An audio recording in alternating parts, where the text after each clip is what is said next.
Welcome to the planning board meeting of June 15th, 2020. I'm going to call the roll. Alden Clark. Here. Beth DeLeo. Here. Bob Kaut. Here. Jamie Pennington. Here.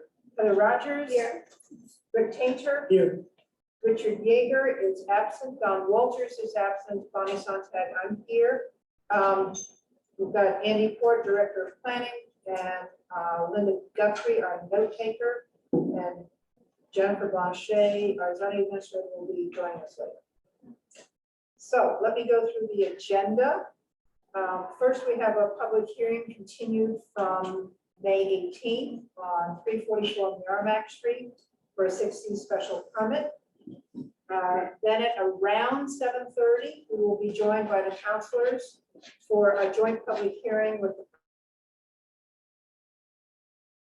on the ordinance concerning short-term rental units.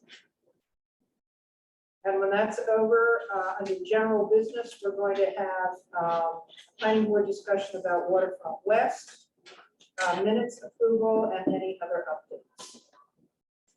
So let's go straight to the public hearing for 344 Merrimack Street. I'd like to ask them to give us an update where you are right now. We did go through the draft decision last time, so we'll see if there are any updates in that and where that. So, now. Thank you, Bonnie. Nick Bracknell for the record, 13 Picard Street, Amesbury. As an update for where we left off and where we are tonight, I think we had 3 issues that I was aware of, or I took in my notes that were outstanding items. The first being the landscape plan needing to be updated to reflect the landscape plan that was shown last to the zoning board of appeals that showed 4 street trees on Union Place, where we only, I think, had 2 in the latest landscape plan. So that's been updated and uploaded, and I have copies of it if you haven't seen it. But we expect that to be reflected in the record as the landscape plan of record for this project, should it proceed. The second item was in relation to the Historic Commission and the preservation restriction, and making sure that the Historic Commission had agreed with the final draft of the preservation restriction that we were presenting for the second or third time last Thursday when we went back. And when we got there last Thursday, there was one remaining outstanding issue related to the last paragraph of the preservation restriction, which pertained to a subordination clause that would make sure the preservation restriction is senior in rights to any mortgage or lien on the property. So it's not extinguished in the case of a foreclosure. We were presented with that issue from the commission at the meeting, and it was me in particular. I was the only one there, and I'm not an attorney. So what we agreed to do was work on it subsequent to last Thursday's meeting. As a result, I've gone back to Paul Gagliardi, who's the attorney for Brad Kutcher, the co-applicant here, and Sam Kimball, who's in the audience, is the owner of 344 Merrimack. We roped in his attorney, Doug Bullock, and between the 3, 4, or 5 of us, the issue was that this property currently and uniquely is a 2-family structure. And it has 2 units in it, and it's not a 2-family use. It's a condominium with a homeowners association. The Kimballs purchased the second unit 2 years ago. So they're the owner of record of both units. So they have 2 mortgages because they bought the first one a long time before they got there. Both the mortgage companies or the lenders are nowhere near Newburyport.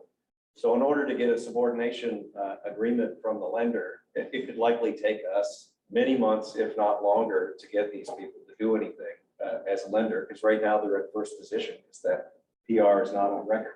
Paul's going to correct me if I'm wrong, because I'm not looking at it. So what we've discussed with Glenn, and I believe Glenn will speak for himself. He's spoken with somebody at Mass Historic today about our suggested condition that we would recommend you consider if you can see this project moving forward, which is that what Sam and Michelle are going to do, should this project get approved and get through the appeal period, is they are going to have to refinance and create a new condo association. Their 2-family will become a single family. their interest rate in their mortgage will be a single family rather than a commercial loan, which it would be today as 2 condominiums. The condominium association will get dissolved and a new one will be established with the 2 single family homes and a new condo site plan and a new set of floor plans. All that stuff always happens when you're finished approving the project, except the subordination piece. We're suggesting that Sam or Brad, nobody gets a building permit until all of what I just said happens. And they go on record with the preservation restriction prior to a mortgage being assigned to the property, which will put the mortgage in first position, the PR in first position, which is what the city wants to be guaranteed they can force it in case of a foreclosure, not see it disappear. Is that sort of right? That's correct. Okay. So the language, I'll just finish by saying the language that we were contemplating, and I apologize, I gave this very late this afternoon to Andy and Kate, is that the planning board approved the 6C should you approve it, with the stipulation that prior to issuance of a building permit, the preservation restriction be one, approved by the Newburyport Historic Commission, the city, whether that's the mayor or the council, I couldn't remember, so the city, and Mass Historic, all 3 entities would have to approve it. And that's the first part of the condition. The second is that the planning board and the historic commission will receive a certification from an attorney, probably that guy, that the PR has been recorded at the registry of deeds and that the PR is not subject to or subordinate to any existing or future mortgages or liens on the property. So it's belt and suspenders. And we ask that you consider that because it doesn't make sense for the Kimballs to either spend a year trying to get these companies in Timbuktu to figure out what we're doing in Newburyport and subordinate an existing mortgage, or them to go refinance as a commercial loan simply to put the PR in a senior position, knowing weeks later they're going to have to refinance again to change that mortgage to a single family. If I haven't lost you, that's the gist. Does that make sense? Sort of. I got an education that last week anyway, but I wrote that down and I'll hand it out just in case you want to see what I wrote. It's really the first paragraph. The second paragraph I thought we could use with the historic commission next week when we go back there to finalize the same approach. You need it?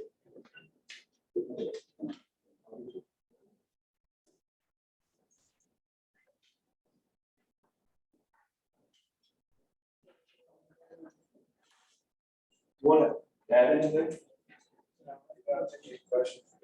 Okay. And I don't think we have any issues on the draft decision. That's the third. I know Glenn is here. Might want to add. Yeah, Glenn, do you want to make your statement? Yeah, very briefly, sure. And make it up here. So Yes. remember, I like this. I'm Richard, 6 Kent Street, report, also chair of the historical commission. So the, you probably got my memo from just the other day explaining that the PR was fine in every respect except for the last paragraph, which what Nick just said. I think I should be confused myself about the subordination thing because I went back to look at other PRs and wasn't seeing it. Well, I was able to contact Michael Steinitz. He's the gentleman at Bass Historical Commission who goes through these with us and shepherds it through their process. And I asked him about it. I said, oh yeah, when we get those, we actually check at the registry to see if there's any prior liens or mortgages, whatever. I said, oh, okay, so none of those had it. I said, no. All right, so that explained that, why I wasn't finding it, but now I did. Like 342 American Street had a clause with a subordination agreement. It was a local bank in that case, I believe it was an institution. So that explained that. So I then explained to him that I've been in touch with Mr. Packnell what his proposed solution was. Ran that through and how that would now give us a PR that had priority. It was the first thing that would be registered, followed by whatever other financial instruments or mortgages that they had. Explained it to him. He said, "Yeah, that's fine. That would be fine with us. We would have no problem with it." So, from my perspective, and I think that and I always hesitate to say I'm speaking for the commission because they're not here, but I don't think the commission either would have a problem with saying that this proposed solution, since it does resolve the issue, would be fine. So that's it. Yes. So the applicant is proposing a condition on the planning board that is connected to the issuance of a building permit.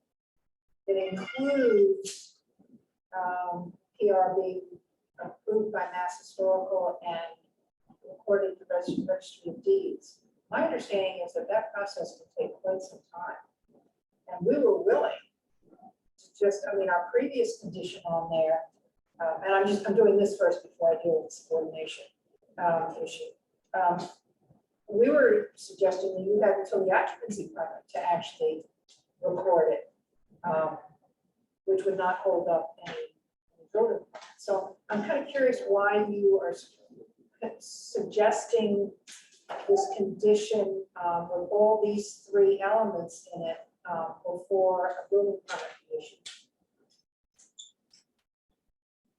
That's a great one. Obviously, I didn't remember that, but I do have an idea or a thought. You can go back to our condition if you want. No, I mean, I think an occupancy permit is fine. I think the reason I chose a building permit was imagining Brad not wanting to proceed till this is closed out because the PR is on the second structure, not his. I think it's fine to leave the occupancy permit there, leave it at Brad's risk. He can work out an agreement with Sam on how they're going to secure their Brad's ability to move forward without that being concluded. But that's kind of the spirit I put into this, not expecting when I was standing here 2 weeks ago that 8 days later, I would have the issue presented. I had presented at the Historic Commission, which was this subordination clause. So it's kind of seat of the pants. This is definitely more restrictive than the occupancy permit. If you guys are comfortable with the occupancy permit, I think we are, because again, it's between Brad and Sam to make sure Brad's comfortable to proceed based on where that PR is with Mass Historic. And now that Michael has at least seen this language and we followed your template of 342 as requested by the Historic Commission. So we have no reason to believe anything will not get approved. So I think the occupancy permit will work. Yeah, because this, our condition talks about acceptance of the draft PR by the Historical Commission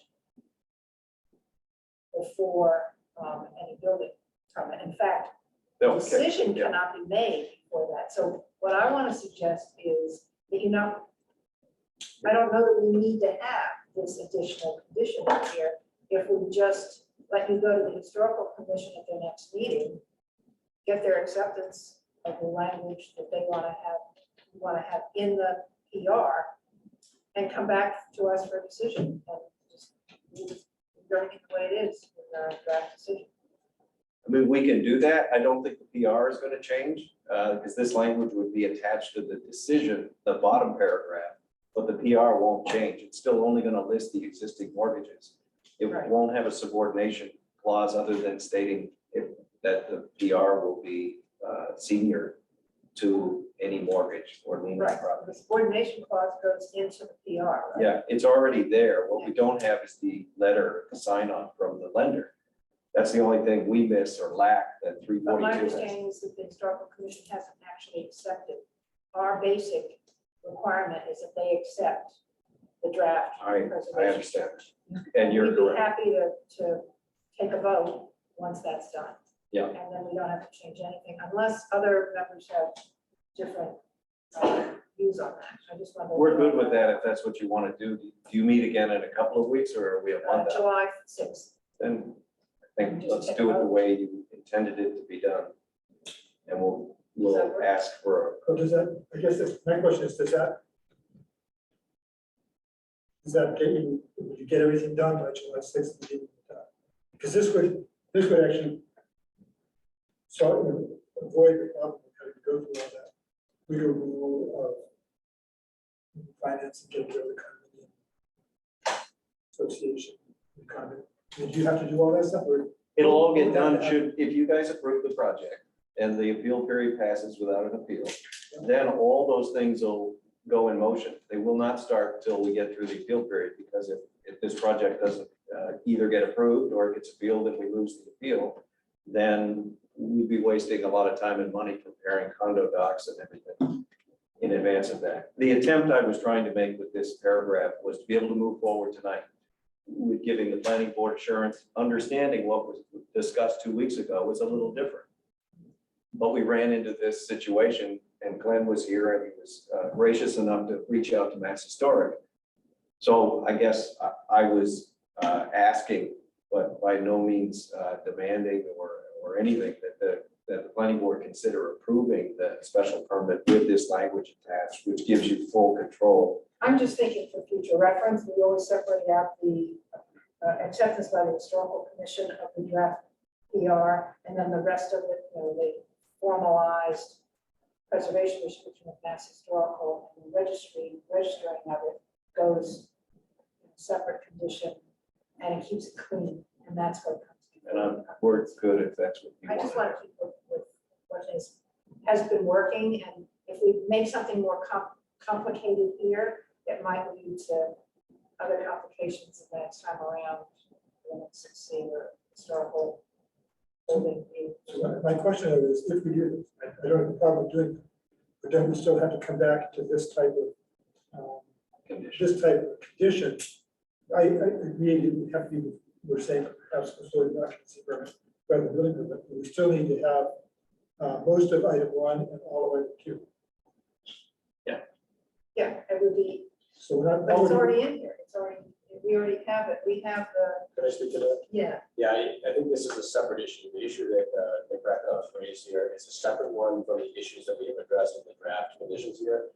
I would suggest that Mike was just discussed that we use this as an additive piece of language in the language we're putting here. So basically, in special condition 4, it talks about the fully executed or recorded PR. But then we would add the language about the subordination just to make sure that's very explicit in the written decision. But to the chair's point, part of what we try to do here is to make sure that any questions about the scope of the PR are resolved prior to the planning board issuing the special permit, because we try to encapsulate within there the substantive parts of what needs to be preserved as part of the granting of this relief. So even though there has been some relief from the commission, there's reference to Exhibit D. And so I think the assumption here is that there's not any ambiguity left by trying to close out here and still having some of that, unclosed. So to me, it does make sense to, perhaps finalize this language, confirm what's happening with the historic commission and the PR, and then close out with the planning board at a subsequent meeting quite cleanly, because everything is running correctly. So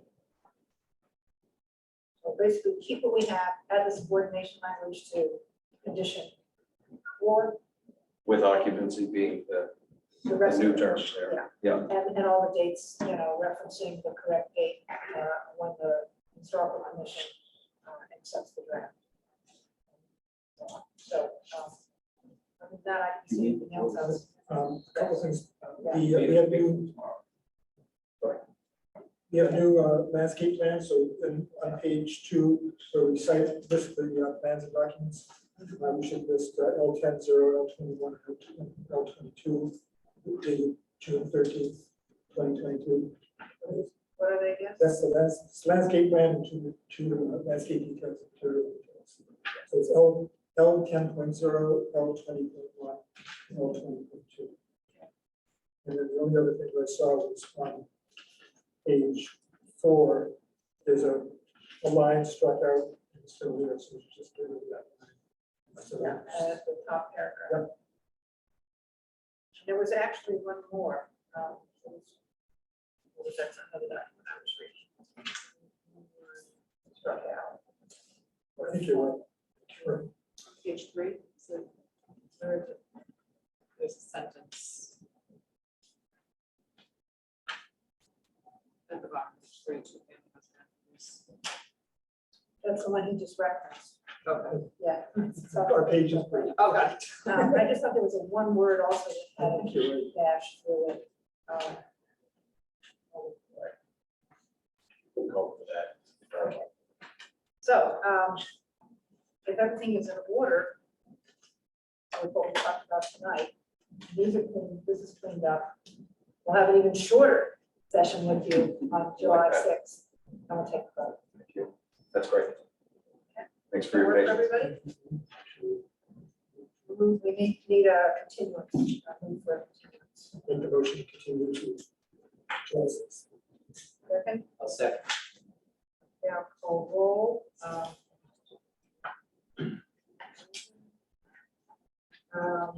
Alden, Yes. Ben, Yes. Bob. Yes. Jamie, Yes. Heather, Yes. Rick, Yes, Bonnie, yes. Okay, see you on the last six. Thank you very much for. Have a good night.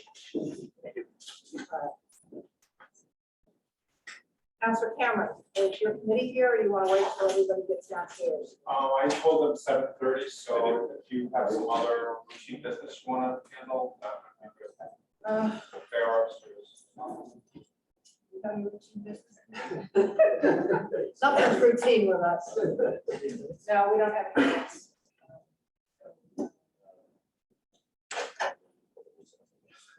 Now we'll take a brief recess until the councilors can join us.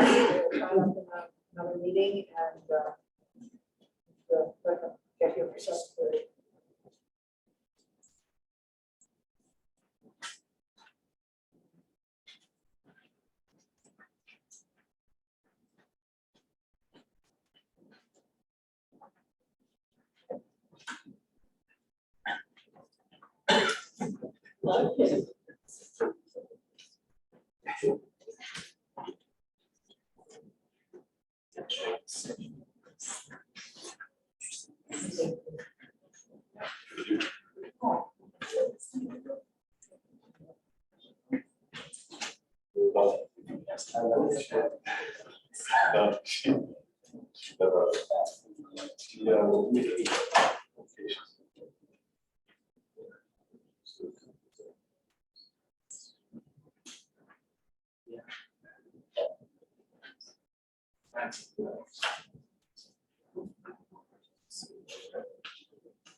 One word. Yeah.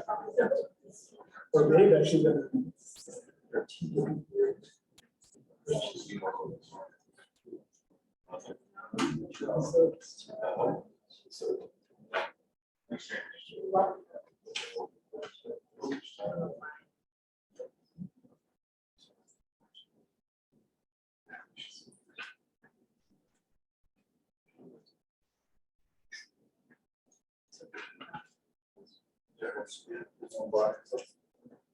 Yeah.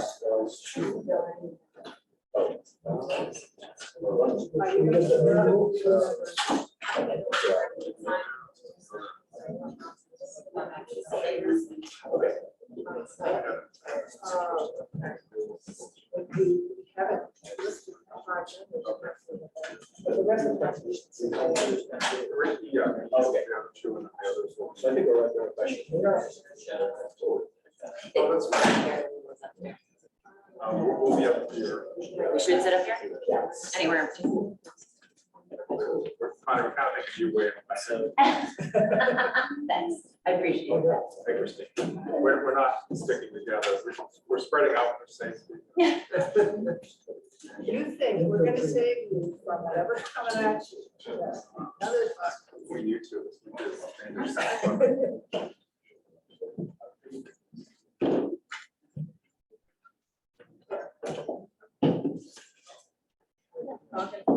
Yeah, yeah. Thomas brings up on the,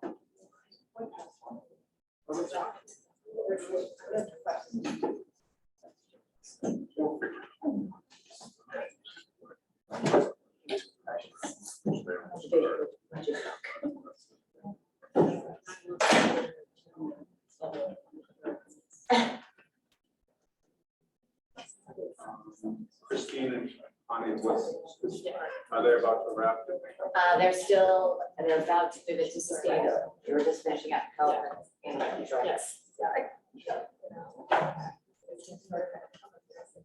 Right. Oh, so it's the other committee, the whole. Should I text someone? Well, I made it a point to say that it was nothing against their budgets, but that we had the joint meeting, the joint hearing, so.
You want to go to the wall? How many of you?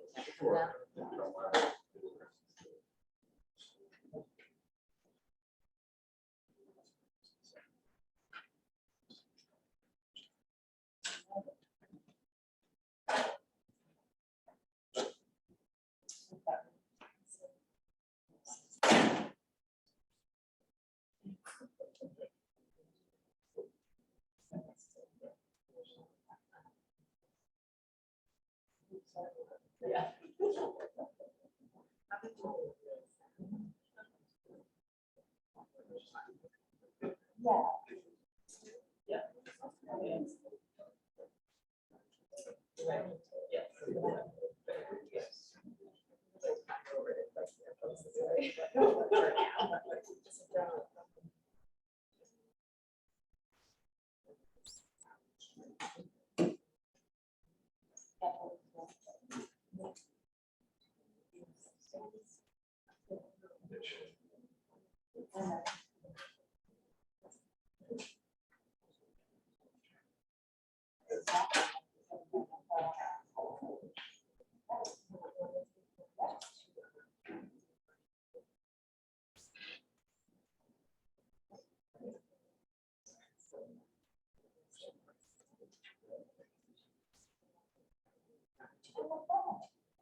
A couple of planning came down, but they're entirely fine with us starting, and they'll join as soon as they're done. They said they're fairly close to being done with that. But so they'll just join as soon as they're done.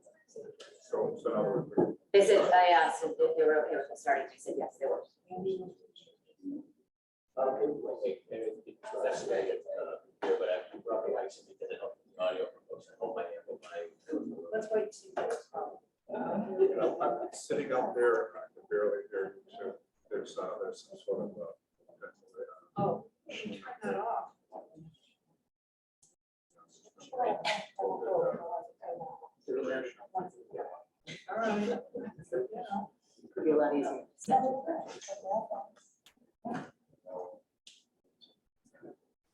Just, here, then it's just-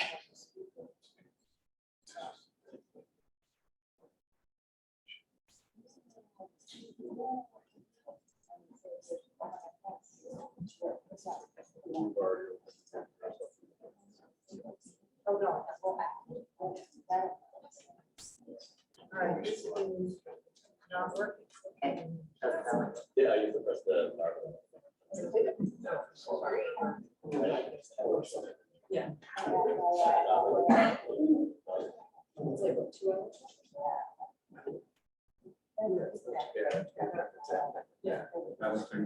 Testing. Oh, I should. Yeah, I think you got it right up. All right, so this is the opening of the joint public hearing, planning board and city council on short-term rentals, proposed ordinance. Our meeting is, as the planning board is already open, so I'll hand it over to Councilor Cameron to open their part of the meeting. Take it over. Thank you. I'm ready to take it over. Thank you, everybody, for being here. My name is Ed Cameron. I'm the City Council Chair of our Planning and Development Committee, and I'd like to open up our portion of the joint public hearing with the Planning Board. We're joined by committee members Christine Wallace from Ward 4 and at-large Councilor Connie Preston We will be having other counselors come down there upstairs at a budget meeting, which, believe me, is as exciting as this meeting is going to be, but they're wrapping up shortly. So we're in the middle of budget season, so it's been tough for us to get meetings scheduled. So we appreciate planning board, your flexibility about allowing us to come in a little bit later. That's been very helpful. And I'm going to turn it over in a second to our zoning administrator, Jennifer Blanchett, and also for just for a couple of points. We will open this up to public comment after that, and then planning board members and counselors can discuss where we're at. I'd like to just start a little bit by setting some context here. So I've been back on the council for this term, which started in January. And this is the sixth meeting, public meeting that I've been a part of related to short-term rental units. We started in February 16th, with a joint hearing with the planning board. We've had a planning and development committee as a whole where all councilors are able to participate on March 1st. We had a public meeting with a third-party company that helps municipalities monitor and oversee short-term rentals. That particular company was named Granicus. We had that meeting on March 9th. We had another planning and development committee meeting, committee of the whole, on April 26th. We had another planning and development committee of the whole on May 2nd, where we did make a number of amendments. At that point, we were thinking that it was going to come for a full council vote. We made a number of amendments that night, and there were also some other ideas thrown out about non-owner occupied usage of short-term rentals, and perhaps finding a way to allow Newburyport residents who were investor non-owner occupied to operate short-term rentals. And those late ideas, I think, and just sort of the time, we were up against a time limit in terms of the original joint public hearing, in terms of how long we had to make a decision, and we ultimately decided to hold off on a full council vote. I'm not sure how that would have gone. Zoning change, as people know, requires a supermajority. So 8 of the 11 have to vote for something in order to make a change. And I just think we weren't quite ready there. Again, with some new ideas coming in towards the end. So it was reposted, and we're back with you. So the clock has started again. I think from my standpoint, there were many meetings before this term that I was not a part of because I wasn't on the council, but Council Wallace was here in that previous term. And I took a 4-year gap on the council, and I remember it was one meeting in 2017. So this has been, been talked about for a long time. So I'm hopeful that we collectively, as a city council, come to an agreement and shortly bring this to a vote in the near future. And again, very much appreciate the planning board's participation and input in this. The two sponsors are here tonight. Councilor Jim McCauley from Ward 5 has really been a point person on this, and this was also sponsored by Ward 3 Councilor and Council President Shan, also here as well. And we may call for a little bit of a recap from Councilor McCauley shortly. So that's sort of the context for this. I'm going to ask Director Ford and Jennifer Blanchett if they want to make some remarks, and then maybe we could hear from Councilor McCauley. Apologies to the councilors that just entered. We're kind of tight on space up here, but we'll make the best of it. And we're using the microphones, so the recording will be correct. But we could hear from Andy or Jennifer. If I'm not mistaken, I think it sounds like you want to perhaps hear from the sponsor first. Was there? Councilor McCauley, do you want to make some remarks? Does this work? Yes, Okay. I'll go with that. Thank you. but it may not augment your voice in the room, so. Be loud. Trade Okay. Can I just talk normally then? Can everyone hear me? Okay. Thank you for considering this piece of legislation and ordinance for short-term rentals. It's a culmination of a number of conversations that have gone on. I think the current draft that is there actually strikes the balance that we want, that we're looking for. And the balance is multifold. Because we've got a balance between residential uses and commercial uses. And short-term rentals is a commercial use in a residential area. We have a balance between neighborhoods and a business owner being able to do that. We have balance between flexibility in parking and flexibility in bedrooms and categories with, again, balancing the quality of life issues that affect neighborhoods. We have an area designated for investor properties, which is out in Plum Island, which is better suited to that than a tight-knit community. All of those, when you add them up and put pencils down, I think are well reflected in this ordinance that you see in front of you, because it does strike that balance. It gives everybody a little, they don't get a lot, everybody doesn't get everything, but they get a lot of what we can live with going forward. That's my opinion, and that's how we kind of struck that. We do think that there's going to be some benefits to the city to this in terms of the output and being able to standardize some things and being able to implement it with additional supplemental staff or a third party or something like that to be able to do that. We think it will be a benefit and will enhance the experience of folks who come to the city for one reason or another. The ordinance itself hasn't changed, so I'm not going to go through it, but it does have definitions. It does have regulations. It does allude to a licensing side that would also have process and penalties as well going forward. So with that, I welcome open debate. Thank you. You, colleague, and from Check.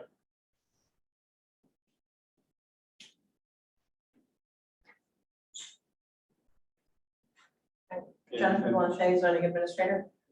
I'm here before you with the information I'm going to put out there is just that information. It's not intended to be an opinion or in support or against. I do have the role of ultimately determining whether these, if something gets adopted, meet the ordinance that you will be looking at, or if nothing gets adopted, what we do with the units that exist now that don't meet the ordinance. So some of the questions that were asked last time that I did not have the answers to, I think specifically last time I met with the planning board, were how many units we have that are registered, what percentage of those are owner occupied, and that sort of thing. I have had the opportunity to look through that. It changes daily, but we do get a periodic report from Ethan Manning from the state. And it appears that there are about 80 or so units that are on the mainland that are short-term rental units that are registered with the state. I should have started by saying, because the intent is that Plum Island not have the regulation to be owner occupied and not have those onerous parking restrictions, most of those would meet the requirements regardless of what we adopt. So I sort of take those off the top. But the 80 that we're left with, I then further looked at, and about 2/3 of those are not owner occupied. So without an amnesty provision, as was discussed at the last council meeting, right off the bat, about 2/3 of those are not even eligible for licensing. Then when we go further to look at parking requirements, as the parking requirements were amended on the council floor last time, and as the ordinance is now before you, I think it's the May 2nd version, there are 3 types of units. One of them being, the first being the home share rental units, those units are, they function like single-family homes in that people come, they stay in them, and they are not simultaneously occupied by the owner and the guests. So right now, we're calling for no additional parking spaces. They just are what they are, and if they're grandfathered in, they're allowed to stay without additional parking spaces. Those would be okay. So as long as you could meet the fact that you lived there the right number of years, those particular units, the home sharing units, would be acceptable and permittable or licensable under the ordinance you're looking at. The second kind is an owner adjacent rental unit. Those type of units require one additional space in addition to whatever is required for the single family use. So maybe somebody in the south end has space for one more car on their property. I don't think there are a lot of them. I mean, I look at these properties all day long, every day. People are lucky if they have the required 2 spaces, most people. Then the worst case, and this is not intended to be an argument for or against, but just a statement of fact after analyzing the properties, but the limited share where an owner lives in their unit and they rent out rooms is actually the most restrictive from a parking standpoint. And some people have asked how many parking spaces would be required of those. If you were to rent out 3 bedrooms in your single family home, in addition to the 1 bedroom that you live in, so if you have a 4-bedroom home, you would be required 5 spaces. I don't know where those exist in the districts that we are looking to adopt short-term rentals in. They might exist in R1, but we're not allowing them in R1. So with that, there perhaps is an argument for, if people are looking, if you all, as you evaluate this, are looking to allow short-term rentals at some level within the city, not a huge number, we have about 150 that operate right now. If that's acceptable on the mainland, then perhaps there is some reason to discuss the amnesty provision a little bit more. Because I truly do think that based on the provisions as they're being presented, many of the existing units or many of the homes where we think these could happen, don't. If that's not a concern, then the ordinance is doing what it's intended to do. And it will severely lessen the number of short-term rental units that can exist legally within the city of Newburyport. Which brings me to the last point, legally within the city of Newburyport. We will continue probably to see people who operate them outside of these ordinances, and we will have to cross that bridge when we get there as to what it means to go after or shut down these uses. But zoning is a very slow tool to do that. So if we can't agree to this through zoning, to something that reaches a balance that Jim McCauley had spoken to, maybe my thought on balance is a little bit different based on this, but if we can't get there, then perhaps there's a way through just a very clear licensing and some simple changes to zoning. But I wanted to share that information. I didn't have it last time, and I do think it's relevant to your consideration. Thank you. Okay, thank you. And I asked for Jennifer to speak because she had submitted those comments to myself and one contact earlier today. So thank you for that. In report, and Andy in particular talked about Attorney Eichmann from KP Law, who gave advice on the possibility of Newburyport residents as non-owner occupied operators, and also I think what gets called grandfathering or amnesty, but allowing existing non-owner occupied operators to continue, but not allowing new folks in that category to continue to start up at some point. Right, sorry, do you all hear me? Is that working? No? Okay. Yeah, so you have the ability to grandfather, so to speak, it's not really the right term here, but provide an amnesty provision, if you will, for the continuation of existing short-term rental units that are out there in the community, you know, parameters you may wish to define. KP Law, been looking at the option that. Maybe watch the microphone. Sorry? Yeah, you Yeah, got it. sorry. Yeah, yeah. Got it right there, sorry. With the respect to having residents or owner occupied short-term rental units in the community, KP Law essentially provided a caution that if you're trying to, where the short-term rental unit is on the property, there's a relationship there, an nexus for purposes of land uses between the primary use, the residential use, and the short-term rental unit, being some subordinate or stemming from that. They would essentially suggest a little bit of caution if we're thinking about providing a restriction for those, allowing those in Newburyport to have a property elsewhere in Newburyport for the short-term rental unit, but restrict others outside of Newburyport from doing the same thing. That the rationale, just to say that there's a relationship there between those two, or there was a sort of a public purpose being served by that distinction, becomes a little bit more tenuous in the sense of what they were communicating to us. Let that clarify. Yeah, I do have it in front of me. It seemed to me it was a little more saying that there were legal issues around allowing that it could possibly be, in the city of litigation if we allowed, somebody to do X now because they've been doing X again in the mainland, but not allow folks to do it.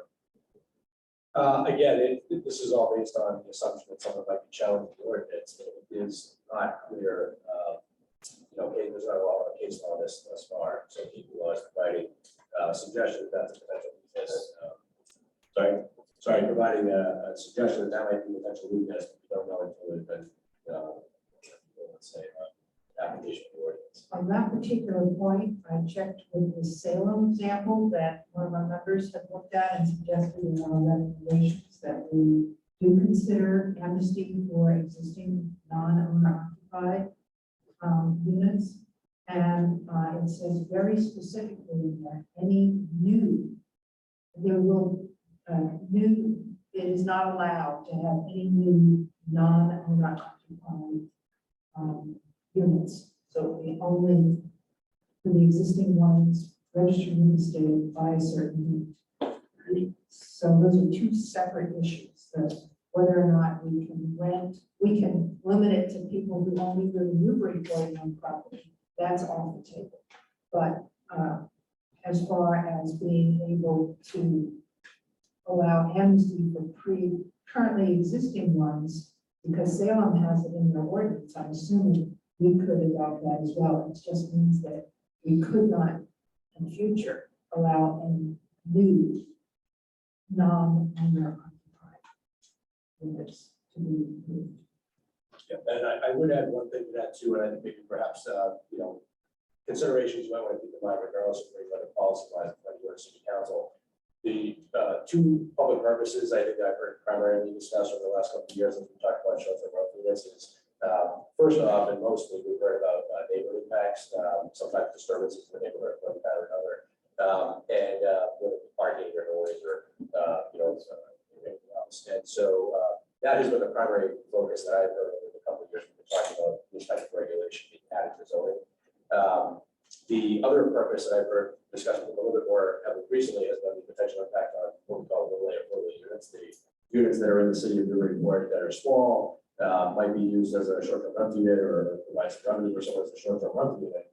And the idea that someone might choose to do the short-term rental unit and have turnover there and revenue rather than keeping that unit available for someone who's living here year-round or on a longer-term basis. And therefore, the feeling that we might be jeopardizing middle layer units that are needed in the community if we allow short-term rental units. The one comment I would make about that is just as I've seen difficulty over the last couple of years trying to reach consensus over the right balance for regulation of short-term rental units, is it would seem to me that the number that are out there today, that so-called or potential amnesty list, if you will, if you put aside for a second, there might be particular concerns that folks may have, with one or two of those, certainly heard a couple of those during the last couple of years, but I wouldn't say that's a significant number that the office anyway, that concerns about.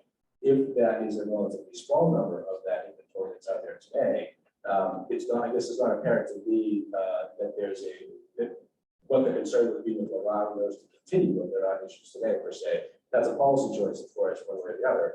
But it's not, in my opinion, a significant number of units in the community. So if you were if you were to provide an amnesty provision of some type and allow those to be maintained, to Jennifer's point that she made earlier, it would seem to me that the majority of issues that have been raised about short-term rentals over the last couple of years could be addressed primarily with the licensing provision, in the sense that irrespective of, and I do think that there's only piece could perhaps be simplified here for this particular year's consideration of the length of our zoning ordinance and how much once we put towards other activities within the community.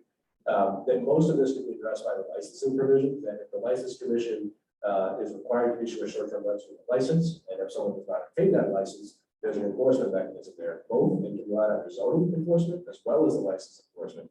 License enforcement, actually, in my opinion, being much easier to pursue and to enforce, and more faster, I would say, than the zoning enforcement, which is a creature of the state statute and the applicable case law.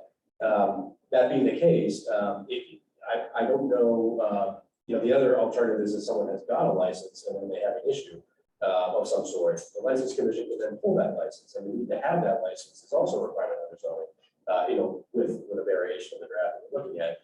So it seems to me that a fair amount of the concerns that I have heard raised about short-term rental units within the community or within the neighborhoods could perhaps be addressed a little bit more efficiently by having a license provision, requiring a license, pulling a license from someone who may not be operating, or if someone does not have one, enforcing from there. That's not to say that there aren't other avenues, and that certainly the draft of 5.2 of this year is one option of a way to go in terms of zoning and breaking down those categories and so forth, or in a certain district. But I don't know, it may be possible to address the issues that I've heard addressed today with short-term renters. It may be possible to do something that's a little bit simpler as a regulatory regime, which is a license procedure with some more simplicity in the zoning. Okay. So those were updates from when we last were dealing with this, which for the council was in March. So now we'll take some time for public comment, and anyone would like to speak who is here, please go up to the podium. We'll be here until everyone can speak. So try to limit it to perhaps 2 minutes. State your name and your address. Sure, Tim Smith, 53 Barbara Street. We run a rental that we've been experimenting in short-term rentals lately. And, I haven't revisited this issue for a couple of months, and I just got introduced to it. And I guess my question is, our policy objective, your policy objective, I don't see how you can create one without a clearly defined and quantifiable section of problems. And so far, I haven't seen that done. Parking issues, whatever the problems we're talking about, I don't see that they've been quantified. Maybe they have, and I missed it. But I don't see how you create a policy objective, which this ordinance seems to be, without having that data in front of you. You talk about balance, you talk about things like that. And what are we balancing? What are these problems that exist? I would like to see them, but I don't see them. And I've read the ordinance, and I don't know that it speaks. It seems to be a solution in search of a problem to me. And as far as licensing, I'm all for licensing. License the heck out of us. Register, put a fee in, we'll do whatever we can. I look at us as good actors, good for the community. Now, the issue to me is too many. If every other house is a short-term rental, we erode the community values that we so cherish here. And I think that's an issue that needs to be addressed. And that's, I don't know how we do that, but I think that's important. But we just seem to be layering these policies. And it's going to become so complicated. Enforcing them is going to be a nightmare when it's done, if it's done. And I don't see a clearly defined set of problems. And that's my biggest issue. And I'd love to see it. If it exists, please present it so we can see it. Maybe we can speak clearly and have a more clearly defined set of ordinances. It seems like we're doing ordinances for the sake of creating ordinances. And I don't see much value in that. I know there's other considerations. I think we're very cognizant of that. We try to be the best actors that we can be. And I think that registration will create and disincentivize bad actors from existing. I think that's very important. along with some of the other issues, but speaking of ourselves, we regulate who goes in, we vet everyone. We keep our place, as I've said in an email to the planning commissions, it's naturally our place. But again, that's no, I don't think, rationale to have these short-term rentals. More needs to be discussed, like I said, it can't be flooded with short-term rentals. One of the big issues to me is large corporate firms that want to create investment opportunities, and that's something that should be in the ordinance. That's an issue. They don't have the hands-on ability to create a community-friendly short-term rental. And I don't know if that's been discussed at all. Any of these. Thank you, thank you, Mr. 20 minutes up. I think so. Thank you. Thank you very much. Public comments? Matthew Ainsworth, 77 Curzon Mill Road. Appreciate all your time, and I'm speaking on behalf of my better half, who normally is here in these meetings every month talking about it. They all know Jennifer by now. But we own short-term rentals on the mainland, on Plum Island, and I own long-term rentals. I hear a lot of comments, I hear a lot of chat. I'd love you to come out and see mine, and then we can talk about the reality of parking, the relationship I have with all my neighbors in my properties, and then the damage it does in understanding the facts of perceiving what may or may not be true. I appreciate all the time that's been taken on this, and I appreciate everybody who's been listening to everybody speaking about it, because most importantly is to think about, what you're going to do to people who have heavily invested in buying these properties. We do them up. We spend a lot of money on keeping them in a very, very, very good manner for the town. And then allowing people to come and visit this town and spend time in this town that also generates a huge amount of revenue towards this town and helps, right? So the people who are coming here to see families, coming to events, wanting to spend time in Newburyport. It's got a big popularity. And we have people come from all over the world to come and see this town. You'll remove that if you remove those properties. So I do like the fact that I'm now hearing that you're thinking about an amnesty in place for the properties that already exist. I'm all for registration, like Tim. I'm all for licensing. I think every single house should be picked and understood. I don't think we even understand how many there are, right? Being on the island as long as I have, I know how many properties are rented that are not licensed, are not registered. So seeing that and knowing it all and how it all operates and works will be a big deal for this town to understand what's actually going on. But to come and see some of these properties and see some of the neighbors who live next door to these properties who are pleased with what they've seen done to these houses that were either being torn down, rebuilt into big, much bigger houses with no parking. And by the way, Jennifer said, there are houses on top of houses on top of houses I've tried to buy in this town that have no parking.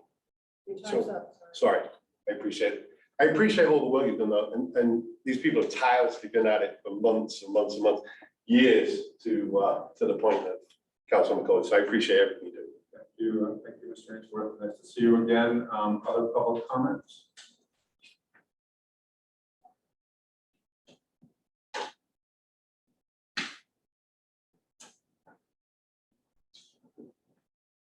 Hi, Jane Snow.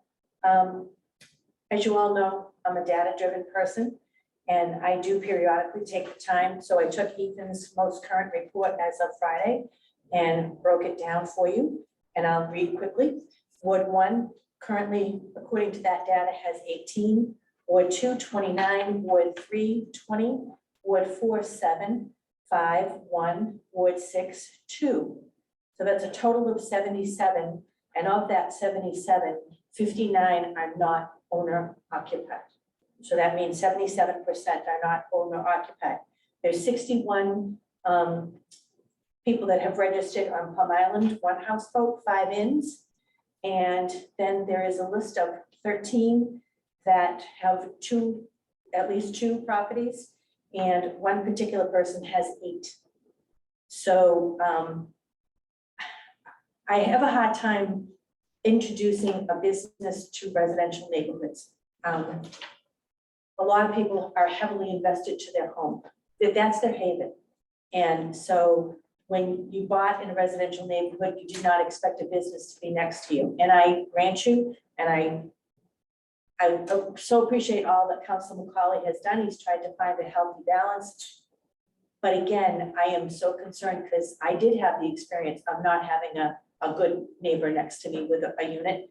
And you were left out on your own. And there is no data because when you went to report, you were told that it was a gray area. Were they breaking the law? Weren't they? And so nothing was collected and nothing. And I know people who sent in stuff, and if you ask, oh, there is no data. And then the other thing I have a question is I agree that licensing is a great way to go because I think it's a faster, more accurate way. And residents shouldn't have to pay a fee to go in front of the ZBA to address an issue with a neighbor not following rules.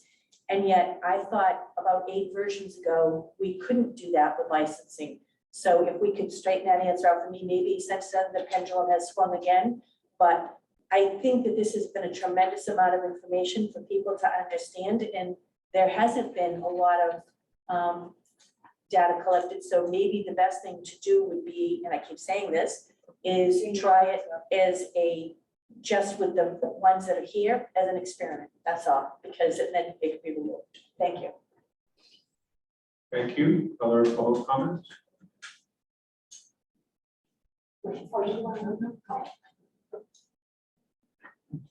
Hi, my name is Teresa DePiro. I live at 53 Marlborough Street, and I own a STRU, single family, so I don't live in it. I guess to start, I do want to thank everybody for the time they put in here, but I have been to the same meetings my husband has been in the past, and it just seems so complicated. I read through this ordinance and the definitions are complicated. And I think when you're so deep into the detail of it, it's hard to rise above. And, you know, I think to rise above is licensing. I totally get that. I would like to license. I am licensed with the state and my STRU is licensed with the city. I'm paying the 6% tax of the city, which I probably think 5% of people are. Definitely bring the revenue in. As far as like, I'm in agreement with my husband, like I don't see the issues other than I heard about trash violations, noise, and parking. We only allow 2 people per bedroom, so 4 people. We have a driveway. I mean, we don't allow parties or events. It's my rules. I mean, I think at a city level, we could put these in, you know, 1 parking per. I think the different classifications of this are really confusing. I actually have been to committee meetings where I thought the committee members were confused. So I'm all for licensing. And I think if we look at a higher level and trying to limit parking and not allow events and have, you know, and have people licensed, and if they have an issue with their property, they have to, you know, they may lose their license. So I'm all for the amnesty, of course. And I think the people that are existing are good. I'm not hearing anything that's constant law breaking. And I just want to tell you that our place is furnished. So whether we rent it for a week, if we're not renting it, it's probably going to be a 3-month rental. We're getting the same amount of clients. I had someone leave today. It was a couple with their daughter, and her mom lives. Their mom lives here. They're from Michigan. I have someone staying whose family lives on Plum Island. So there's a need for this kind of housing, and we don't have it right now. We don't have that need. And even with a hotel, we won't have that need. So I don't want it to be a business for everybody.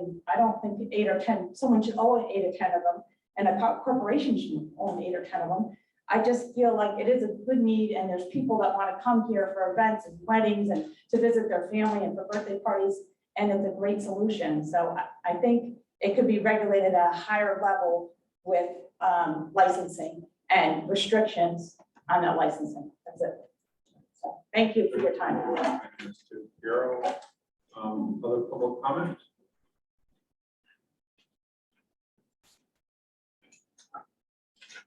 Good evening.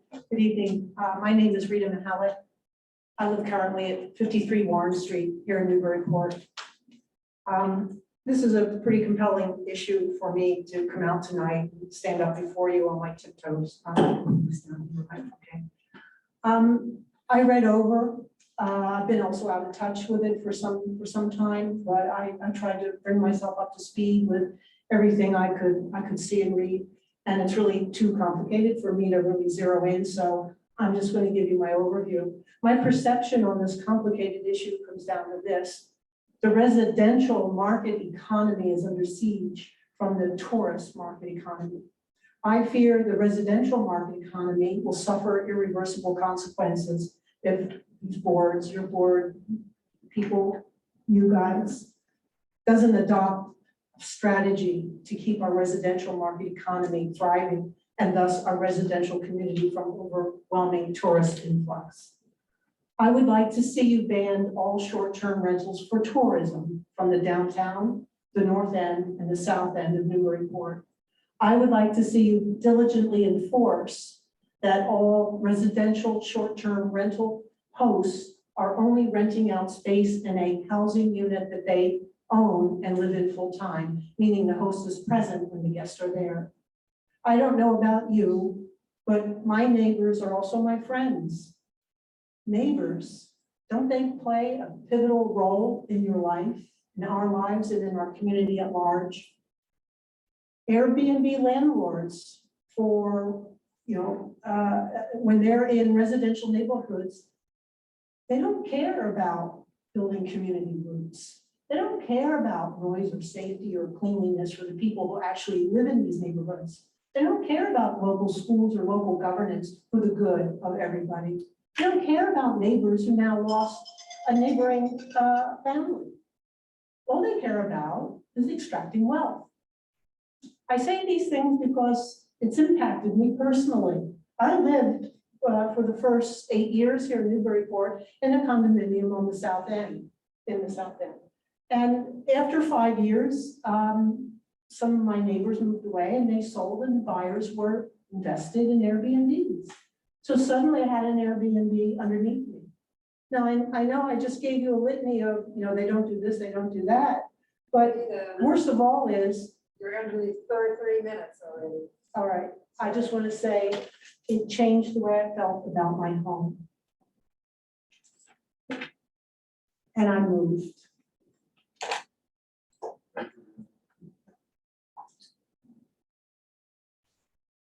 Other public comments?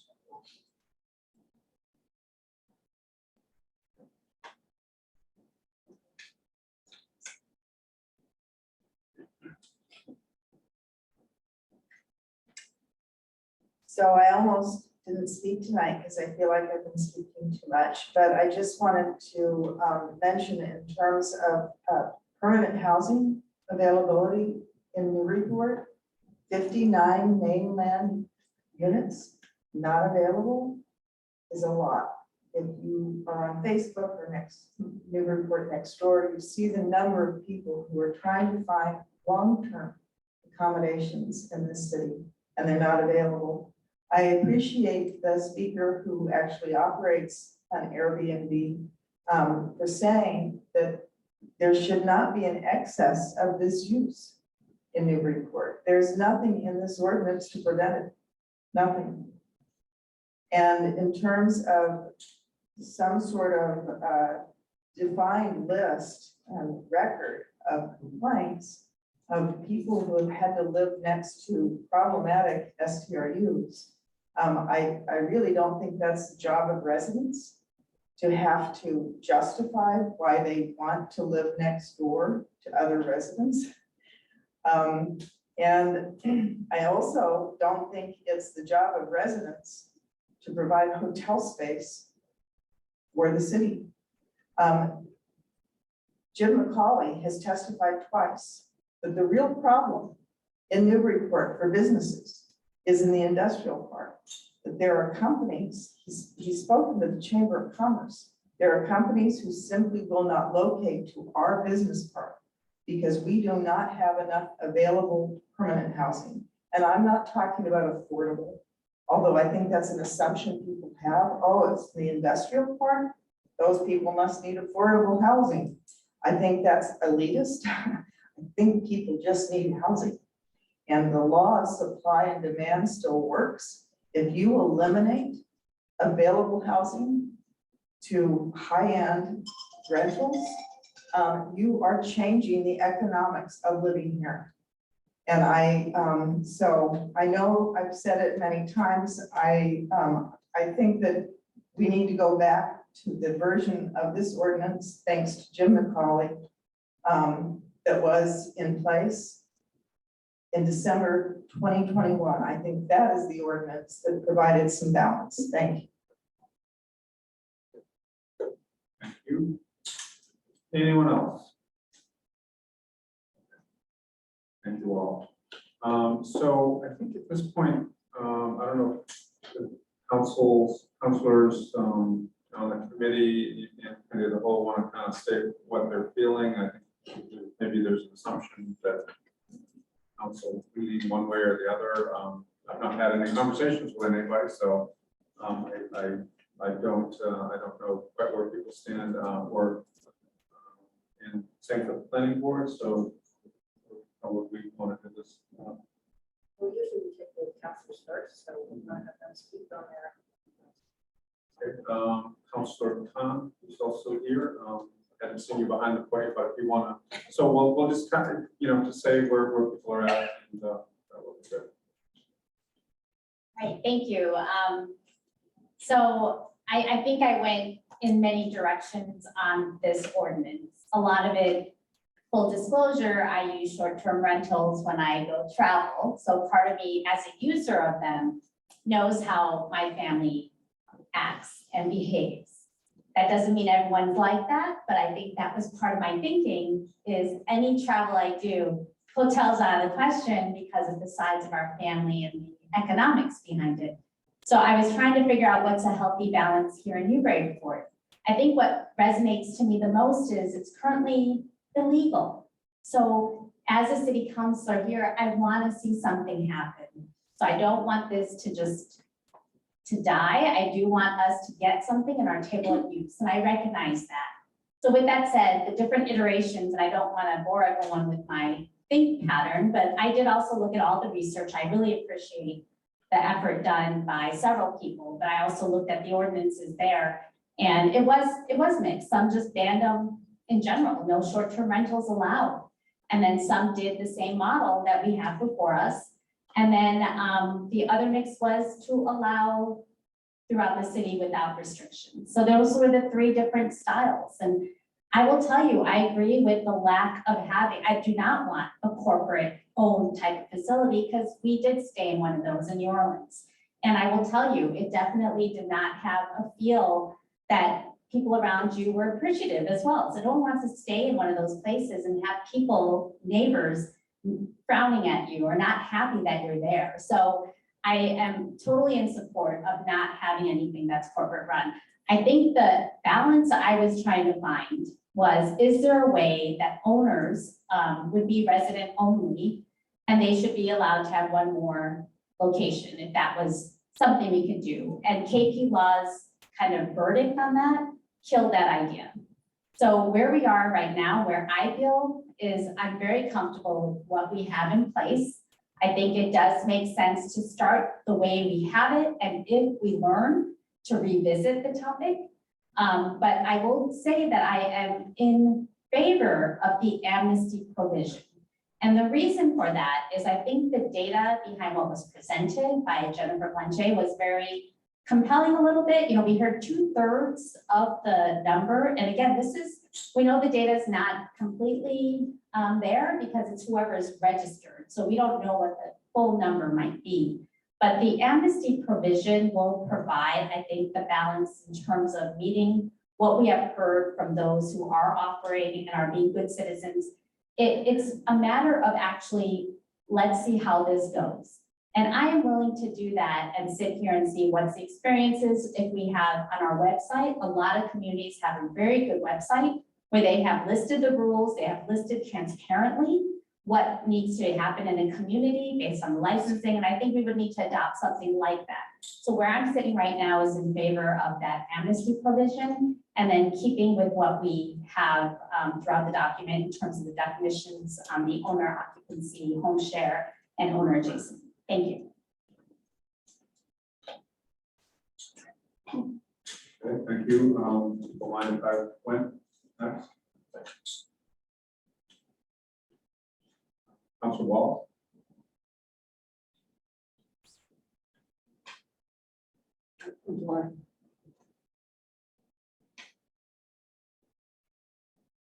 I just have a question. Really close, council. Yeah. There you go. Just a question for possibly Jennifer or somebody. So when you say the number of units is around 80 on the main floor, and then 2/3 of those are not owner occupied. Did I get that right? Those are approximations, but Approximate, yes. approximate, yeah, ballpark. Do we know how many are residentially or owned by residents versus out of the city? I did go so far as to analyze that, but where we have been counseled by KP that we would not be allowed to restrict that, I did not bring that with me this evening, so I don't want to misstate it. I could go back and look at current data just to give you an answer, but I don't have it tonight. Because when we talk about corporate owned, we don't like that, but is it because it's corporate owned or it's because it's somebody out of the city? I don't know if there is any way to differentiate. I don't believe, based on KP's recent correspondence, that there is a way to restrict who owns it. You can say it needs to be owner occupied, or you can say it doesn't need to be owner occupied. But you can't say who that non-owner occupant can be. What about an amnesty? Can you could part of the condition of amnesty be a resident, or is that's all? That's all the same, unfortunately. All right, I yield. Can I ask a question that may be related?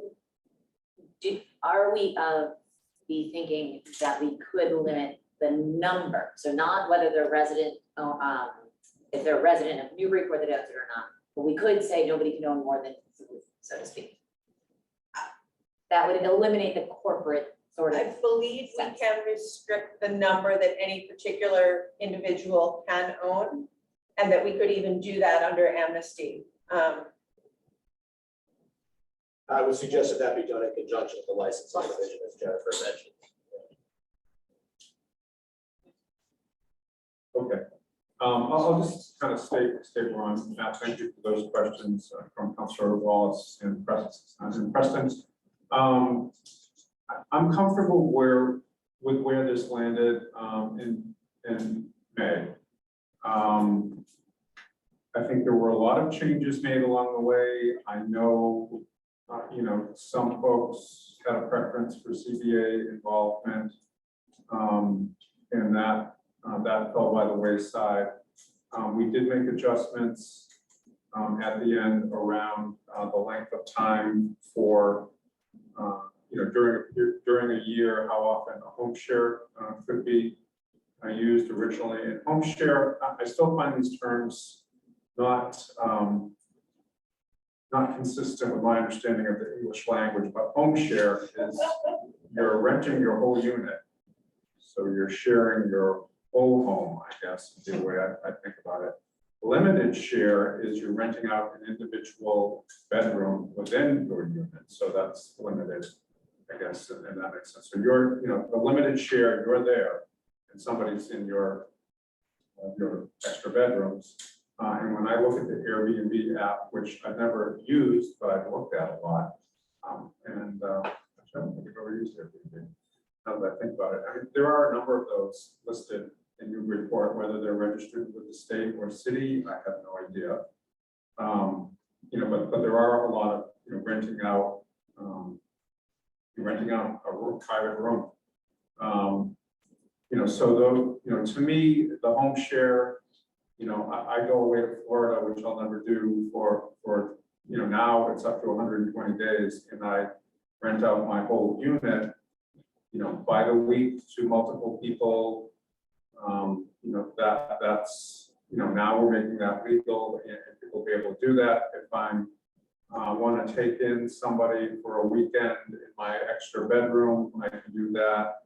And again, I'd actually like to see us encouraging those sort of uses, because I think it does bring people in, and the owner, is still, able to supplement their income, and I think that's a good thing. The third category, the owner adjacent, similarly, it's somebody with a two-family and they're living in one side and they're renting out the other side for short term. And, you know, one clarification, and if I'm off base on this, please somebody tell me. Short-term rentals defined as 32 days and for a period of fewer than 32 days, right? So if I'm if we did not allow non-owner occupied, i.e. investors, to do short-term rentals, they could rent it out for 32 days, 60 days, 90 days, which kind of fills in a gap. I've been a family that in between moving in places in Newburyport where I've spent, 3 months renting out, an apartment, that happened twice. So those aren't anything that we're talking about restricting. So again, I'm comfortable with where we were at. To do the amnesty, the bigger that number is for non-owner occupied, i.e. investor, because that's an investment. The bigger that number is, the more I don't like it. Somebody said it was 15 at some point. Somebody said it was 12. I think kind of batting the numbers around that. If we could come up with a hard number of what that means, is it registering with the state as X state, and that's a small number. I might be amenable to that as an amendment, and then I'd vote for the whole zoning. But if the number is 59 that's owner occupied, that is a lot. And as counselors, I'm sure you've all heard from people that are looking for rentals in Newburyport. Next door, Facebook, you see this all the time. And we've lost hundreds of rental units in Newburyport over the last couple of decades. And, I think that for me, it's not as much the neighborhood quality of life. Noise is not good. Parking can be a pain. But it is pulling units out. And again, I made this same comment at a previous meeting. The council is going to help figure out with the mayor, how do we create some affordable units at the Brown School.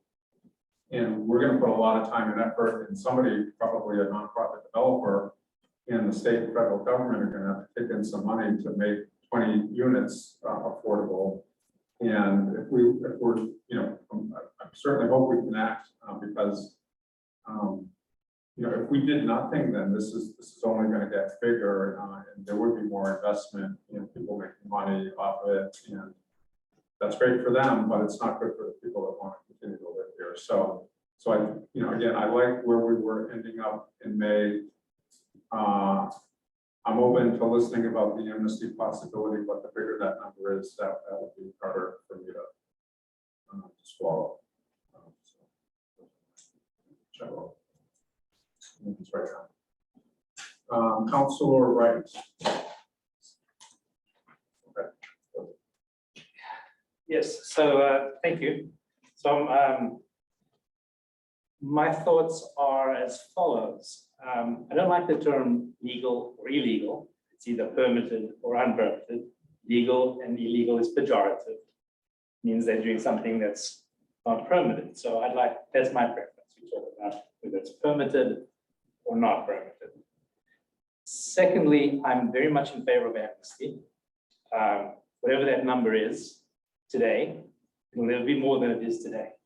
It will always be less, because we'll be setting a date in time where those are now permitted for as long as they're in sane operation. And if they are out of operation, they'll no longer be permitted. So if there's a break in licensing and enforcement, then those units will never be eligible again for short-term rentals. The whole conversation around investment and owner-occupied, as far as I understand it, is that someone who owns the property or lives in the property is more likely to control their tenants than someone who doesn't. everything we do in the ordinance can either be successful or unsuccessful based on the way we enforce it. And so the big stick is in the enforcement.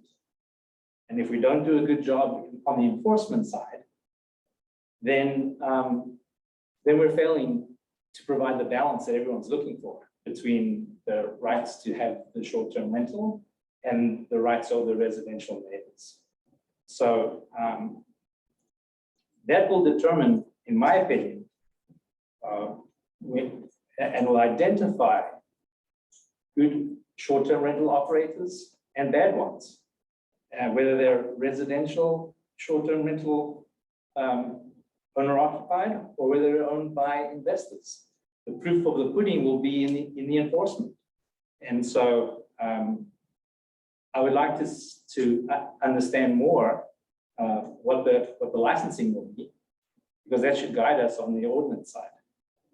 But my hope is that the enforcement will on the licensing side will be swift, and it will be have teeth to it, so that if there are a number of complaints about the way someone's managing their short-term rental unit, then we can take that license away. And once we do, they won't be eligible for it until they, if they're an investor, that's gone forever. If it's owner occupied, they may be able to get licensed again, but I would think it would be very difficult for someone who has not performed as agreed to get licensed again. So those are my thoughts. Thank you for listening. Before we leave, Councilor Wright, Yeah. could you clarify something? You said you were in favor of amnesty for existing short-term rentals. Did you mean On investment ones. investment? Yes, thank you. Thank you. For existing investment ones. Yes, thank you. Okay. For question.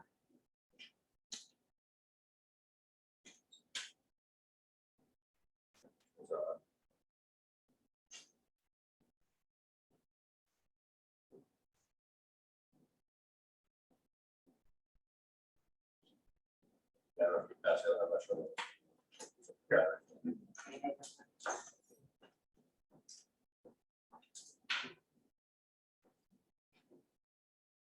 Thank you. Yeah, thank you very much. Connie Preston. So I have been, said this so many times, some of you may be very sick of hearing it, but I got married here in Newburyport, and that could have never happened if it weren't for the fact that we had short-term rental units. My parents, my sibling, and his family, my in-laws, everyone stayed in a short-term rental. We did have some friends that did B&Bs in town, and there was no way that they had the capacity to manage what we needed. Right? So I feel that this is very much a need in Newburyport. I personally come from a place where I would like to see a very broad ordinance with a licensure, and I feel that we can really manage nuisance properties through licensure. However, I am a realist, and I do very much believe that we do need to have some sort of ordinance in place. I think that the support for that does not exist. So what I would like to see is for us to have an ordinance with a very solid licensure process. I do believe strongly that special permits and the involvement of the CBA is not necessary, but a strong licensure process along with the amnesty for the existing units, whether they're owner-occupied, investment, whatever that may be.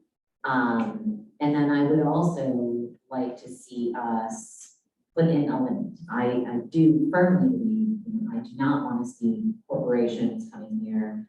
And, it's per my last reading of the data, there was a single person that had greater than 5. It sounds like that might be up to 8 now, I'm not sure. I think I would like to see us maybe handle that and maybe make that number more in the neighborhood of 3. I think that would allow for a very large number of the existing amnesty units to stay. But also, I mean, in the spirit of the fact of not allowing our community to be an corporate sort of investment community in these short-term rental units. So, you know, ultimately, I very much favor amnesty. I had hoped that we would have found the place with compromise previously, with allowing the resident owner occupied, or sorry, non-owner occupied, obviously that sort of went down in flames with the law. But I think that in the lieu of that, the amnesty is a really wonderful way to keep the number of units that we have.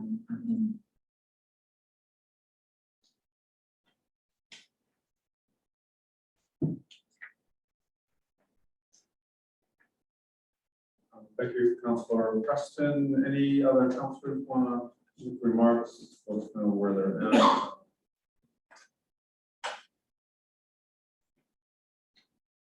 Hearing none. So what would we like to do with this as a committee? We could. Oh, sorry. Those other people. All these people around. So inconspicuous in our silence. We're so inconspicuous in our silence until I speak to the microphone. So I would like to ask the planning board members if they would like to make any comments in addition to or reinforcing our recommendations to the city council from back in April.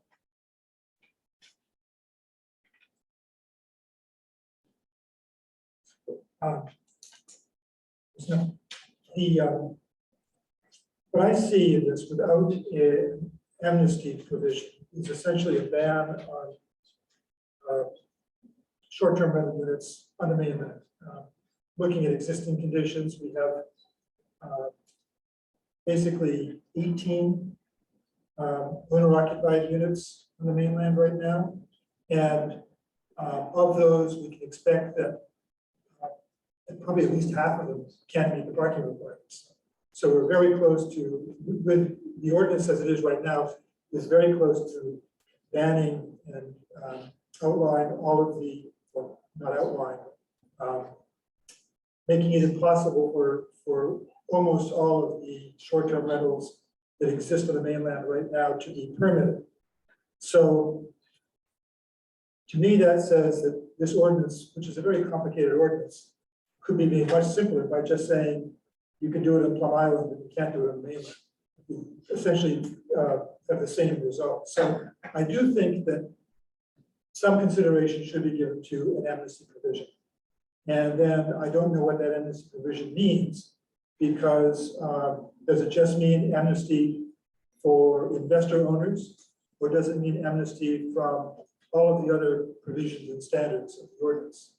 So existing short-term rental units on the mainland that are owner-occupied but aren't providing the required parking, should those be allowed? So I think that's a big question. And this whole question of amnesty is a big piece that will need to have, if the planning board and the city council decide to pursue that, we'll need to have a lot of thought put into it to figure out how that moves forward. I also do think, I agree with some of the people who said that the licensing part of it is probably the easiest place to get quick enforcement of a problem. That there's not, you don't have the vesting or any question of a pre-existing non-conforming use under licensing the way you would with zoning. So it really would simplify the enforcement to focus on licensing. But if we don't have the amnesty, if we don't have an amnesty and we have it the way it is right now, it seems like we're setting ourselves up for a lot of effort and time to essentially close down the 59 units on the mainland that exist right now. And I guess the question is that are all of those 59 units really a problem at this point? The final point that I want to make that I've raised in the past that it hasn't been supported generally is I think that if we're going to allow it in the residential districts and the most of the business districts, we should be looking at some of the districts that have residences in them, where residences are allowed, but where it's not, where short-term rental units are not being permitted by the current proposal. By that, I mean the agricultural conservation and the waterfront mixed districts, where it's sometimes difficult to see the rationale for why there's own WMU or WMD as opposed to one of the residential districts.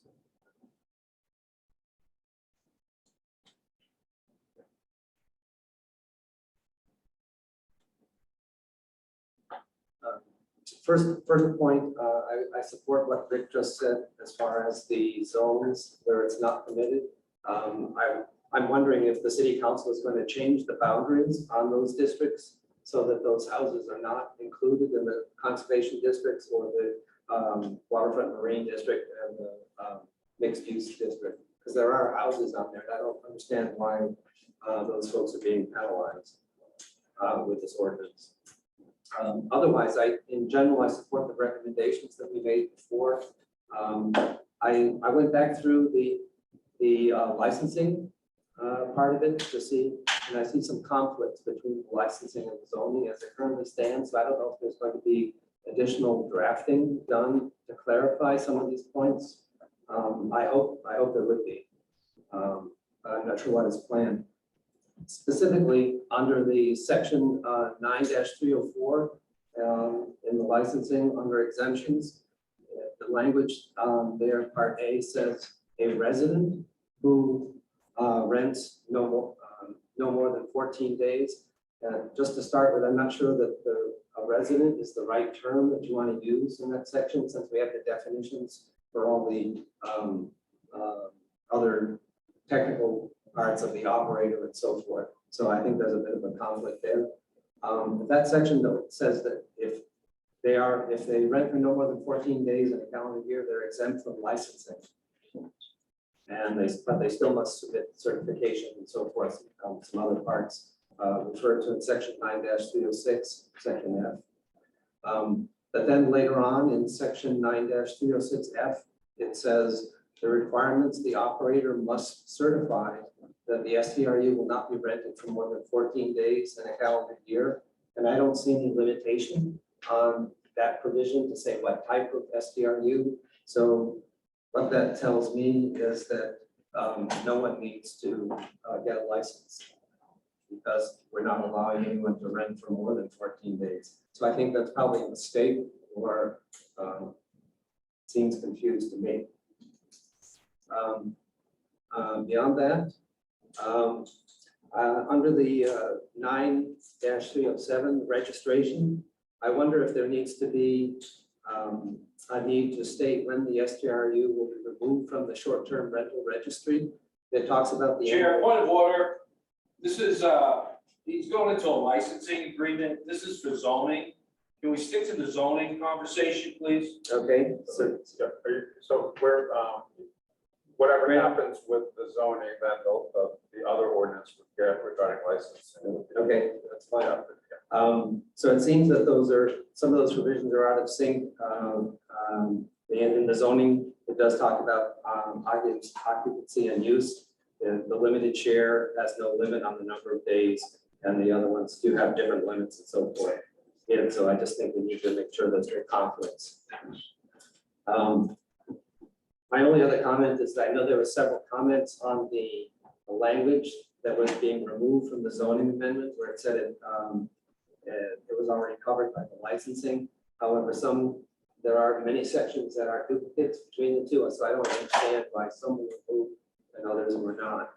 So I don't know if that needs to be tightened up. So yeah, that's my comments. Thank you. Any other? Yeah, how do I? Yeah.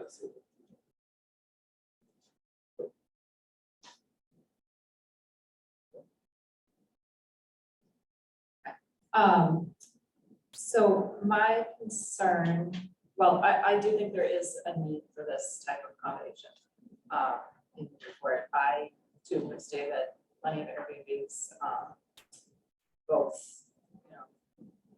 ones that are owned clearly by somebody who's just letting us borrow their house for the weekend, and then Hold it closer to your mouth. really investor owned properties. And I do think that there's a need for Airbnbs, short-term rental units. I guess my concern was what Jennifer raised about parking, and with what we have, that many of these units are not going to be able to be permitted. So I think that Rick's question about what an amnesty would protect is important. Whether we want to provide some protection for units that are operating that might not be able to fulfill the parking requirements, or if we're just talking about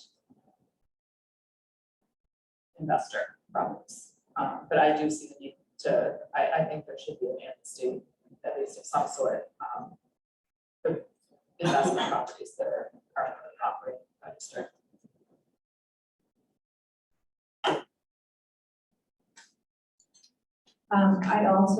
I support the amnesty as a broad stroke, because I do think the licensing will correct any of the problems. One of the things that I had asked early on, and I don't know that we have records on that, is what the problems were. And I think that they were more isolated. So I think that whatever those problem properties are, those would self-correct through termination of licensing, and that could just, that it would not be granted in the future. I do have great concerns over dissolving short-term accommodations, which seems like that's what we're going to be doing. The reason is the downtown. I'm very fearful that we're going to impact our downtown and the restaurants that suffer. I do think we need overnight stays, and Newburyport does not have the hotels yet. I know they may be coming, but we're talking about today, and business owners of today. We've come out of a really tough climate these past 24 months, and I think that if we dissolve any percentage of these short-term rentals right now, we're very responsible for our neighbors who do own these businesses. And I think that that won't feel good. And lastly, my family, which is myself and my 3 children, we almost exclusively stay in Airbnbs. And I would personally never stay in one where the owner was there, not because we're problematic, but because my family time is so precious. And I don't have my children with me all the time, that I want privacy and I want to enjoy the company of my family and my children. And I would X off an Airbnb where the owner was there for that reason only. So I struggle with lots of these variables, but my biggest concern truly is our community and what this will impact on our downtown if we dissolve these Airbnbs at any ratio.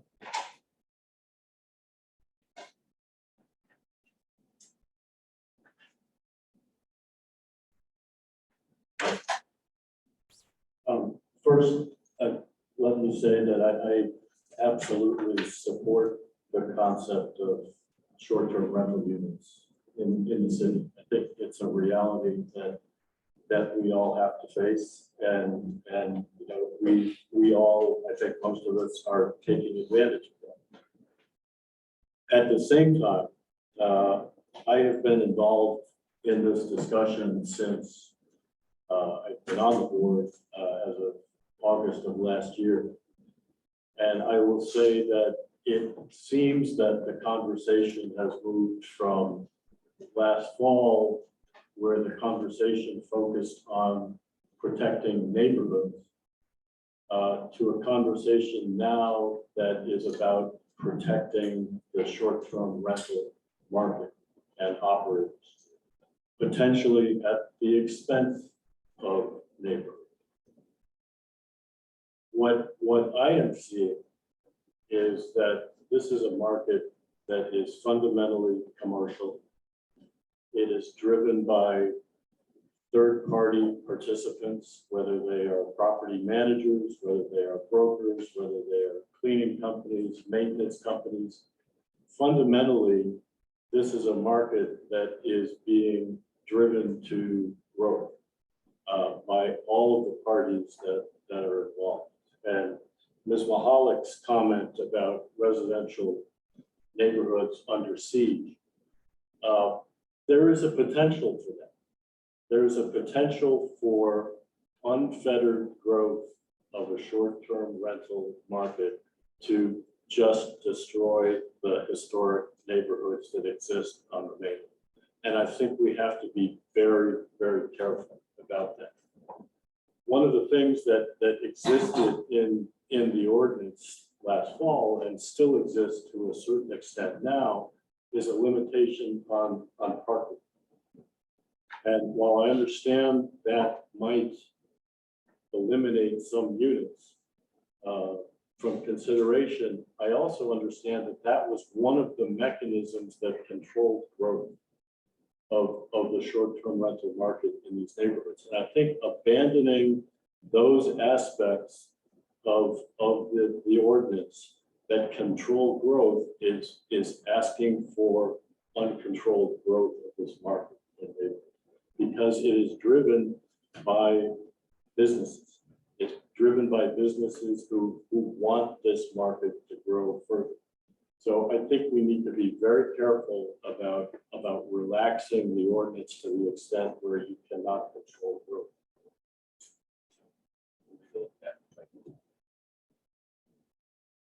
I'm the last board member to speak. I abstained actually from the vote on the recommendations because I had just joined the board. It was like my first or second meeting.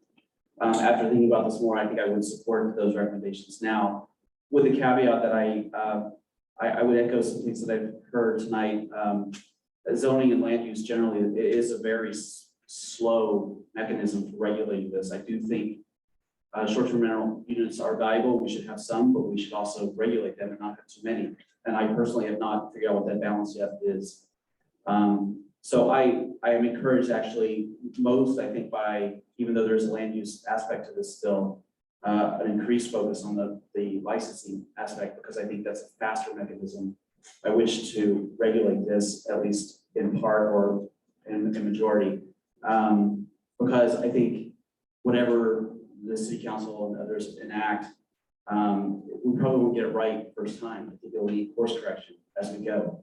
So I think, being open-minded to knowing that it's not going to be right first time is probably a good perspective to have, so we know we can visit it. Because over time, we will get more data and we will learn more about the true impacts, negative and positive, over time that we're now trying to preempt, but with limited information. So those are my general thoughts this time. Thanks. I'm actually the last one. Oh, Thank you. sorry about that. I want to build on what you said, Jimmy, because I believe also that we're not going to get it right the first time.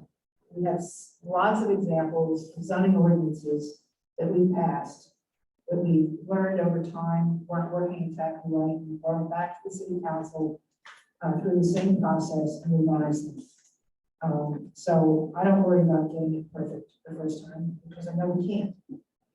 Secondly, I'm gonna leave all the other comments that I agree with or disagree with off the table. The only thing I want to focus on is the amnesty, which I do support in a limited way.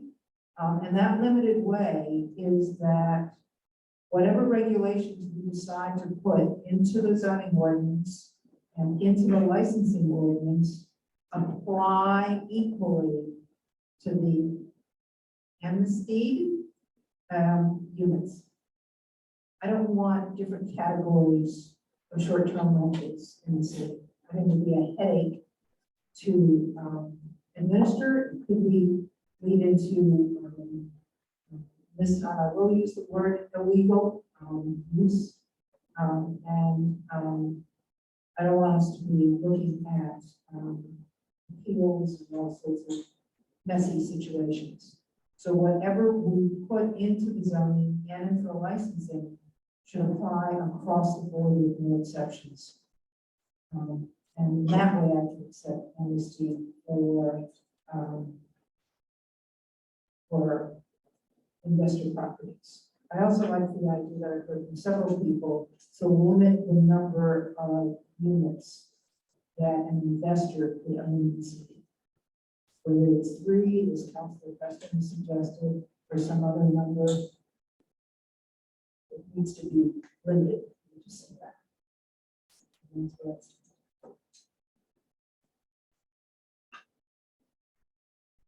Okay, thank you, planning board. So for the committee members, I'm not sensing a great urgency to vote. I think there's, again, more information discussed, and I think, certainly around amnesty, whatever the number, understanding the number of existing non-owner occupied investor rentals that are out there. The parking, which I thought we were in a better place, but it's now sounding that is quite restrictive, and that's something I want to get some real life examples of offline before I'm ready to vote on that. So I think we would, and committee members want to add their comments, I think we would close the joint public hearing. This is still continues in committee as a committee as a whole, and we'll need at least one more meeting. All right, so I'll make a motion to close the joint public hearing and keep it in committee and planning and development. Second. Motion made by Councilor Preston, seconded by Councilor Wallace. All those in favor? Aye. Aye. Opposed? Thank you. Well, I guess it turn to, and do we, this is a newly advertised ordinance. So it seems the planning board has to make a recommendation on this. And it could be to say, we could decide to just say we reaffirm our previous recommendation. But I think this is something probably we should do outside in a subsequent session unless we're ready to. So why don't we leave it open? Well, if not, we can close the hearing, just again, discuss it at a future planning board. Delay our recommendation. Delay our recommendation. Not as long as that's time. So do I have a motion? Do I have a motion to that effect? I move to close the public hearing. Okay, so the motion is to close the public hearing. Second, Second. all those in favor? Any opposed? We'll do that. Thank you, councilors, and we'll, maybe not, I don't know. We'll see you again. I'm sure at some On this topic, Yeah. good luck, and we'll be back in the. Yeah, 90 days. I like the best. Let's hope we don't do this again. This is where it's coming.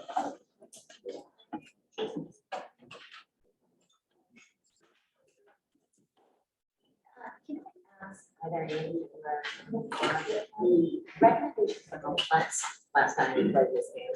Was it on the planning development website? I looked around. It's, The planning board's recommendations to us. oh, sorry. Yes. It's entirely possible, I just. April, got it right. It's April 6th, 2020.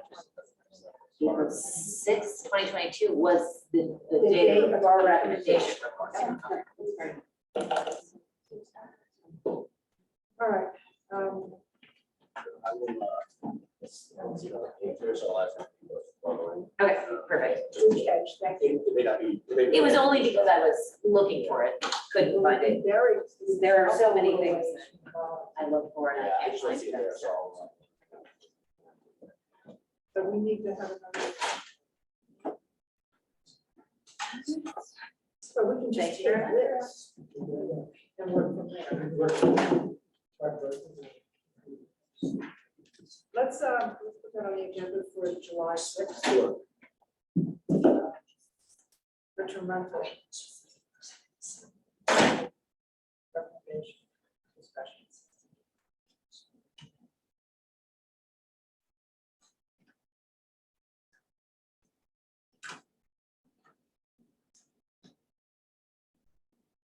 Thanks.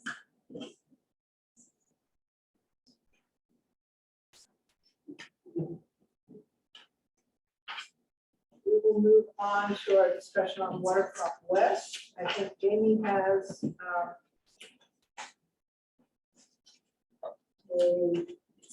been playing with the model for what very rough, what would you call that? Block diagram, nasty model looks like. So let's see what you've got and see where that fits with what people are thinking about the last couple of it. Sounds good.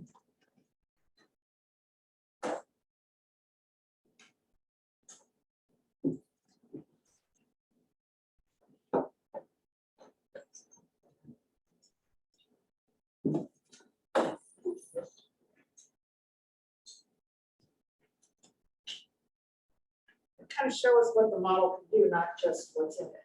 Sure. So we know what the technology might allow us to think about. Just to preface this a little bit, I think the mission so far, trying not to have mission creep, but keep it incremental, was really just to explore what we could do as a board with visualization on our own steam before we brought in others. And then in the last meeting, so I showed still images of that in one session. And in the last meeting, we talked about, as a starting point for further exploration, having a rough massing of the two primary application schemes that have been presented. So that's what I have tonight, and I can do some show and tell on what the model can do. We can talk about some limitations of it. And then I would love to hear where the board thinks maybe we could go next. So to start with, the information all comes from the Merrimack Valley GIS system. And I've actually noticed some discrepancies, so I think there's some clarifications there, but they're all within the minor realm. And we're talking about kind of big moves, major massing. So I think for purposes of conceptual work, I think it's still pretty accurate. The area that's modeled currently is basically a large square that extends from Market Square to the top, at the top left. And it has roughly the Waterfront West area slightly above the center of the square. And obviously the big thing going from top right to bottom center is Route 1 and the bridge. And it's all very crudely modeled, but it's using the contours that are available that way. And then buildings are fairly precisely located horizontally based on that same data, but vertically, and we'll show some vertical elevations next, are estimated based on basically the number of floors, and if it's a short floor or a tall floor. So there's a lot more margin for error in heights, but we could refine that over time if we found there were specific heights that were really critical to get more precise. So the first thing to think about is like how we're going to look at this. Is the existing site. So this is a kind of a common perspective view that's been shown in prior meetings. So I'm going to show various things from this angle, and we can move around a little bit. But you can see the public waterfront area to the left, and the marina there, and Market Square to the left, and right in the middle development. This is a live model now, not still images, right? So within this, we can now start to focus on features. So one of the things, and I think I also caveated this, that I'm not the fastest person ever, but we can start to highlight, where things are a little more precise, and we can turn things on and off. So the first thing that we'll probably want to turn on is demolish some of the buildings that were gone in the first scheme and look at the first proposal. So this is roughly the first proposal that was presented. And it's not getting into the pitches and things like that, but the horizontal locations are very accurate and vertical elevations are somewhat estimated.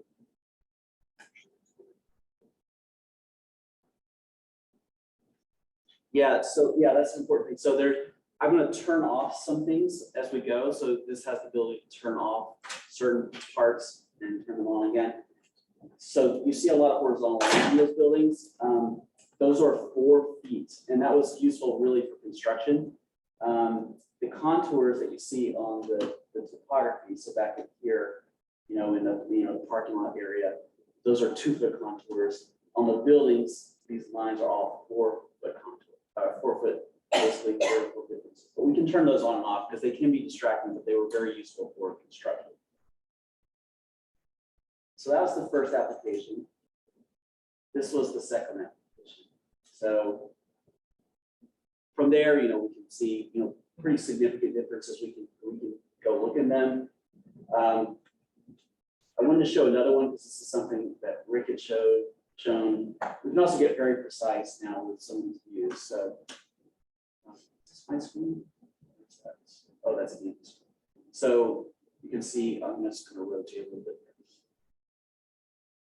See, City Hall is the large building there. And you can see this is the garage building. But these are, and then to the left, let's go this way. Again, I don't qualify that. I'm not the best operator for this. There's Michael's harbor site to the left. This is like the boat says. And so now I'm going to show you just a little bit more of like what this is capable of, so we can, we can turn things on and off. So I can turn off that, look at it as it exists today. We can even remove some of the buildings that would probably be demolished. So we can start to turn on and off things like that. We can really get down in here and look at specific views. We can get on the bridge and look back at town. We can do all kinds of things. One more thing I also want to show you, because this is, I think, where it could potentially go, although there'd be a fair amount of work to do it, but is in looking at this section. So this is hard to see because it's fairly crude at the moment.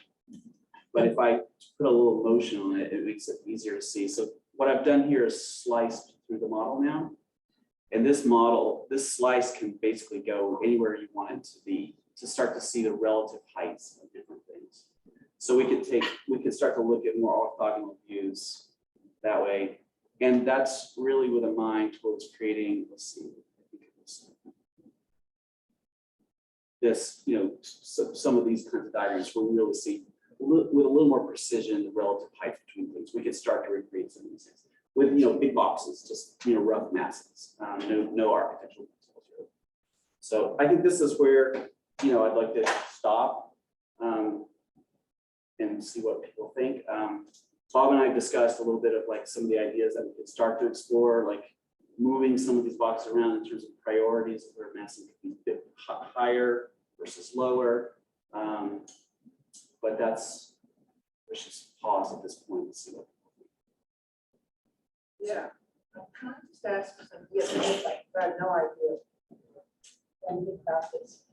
I am interested in the heights, but I'm even more concerned about the topography.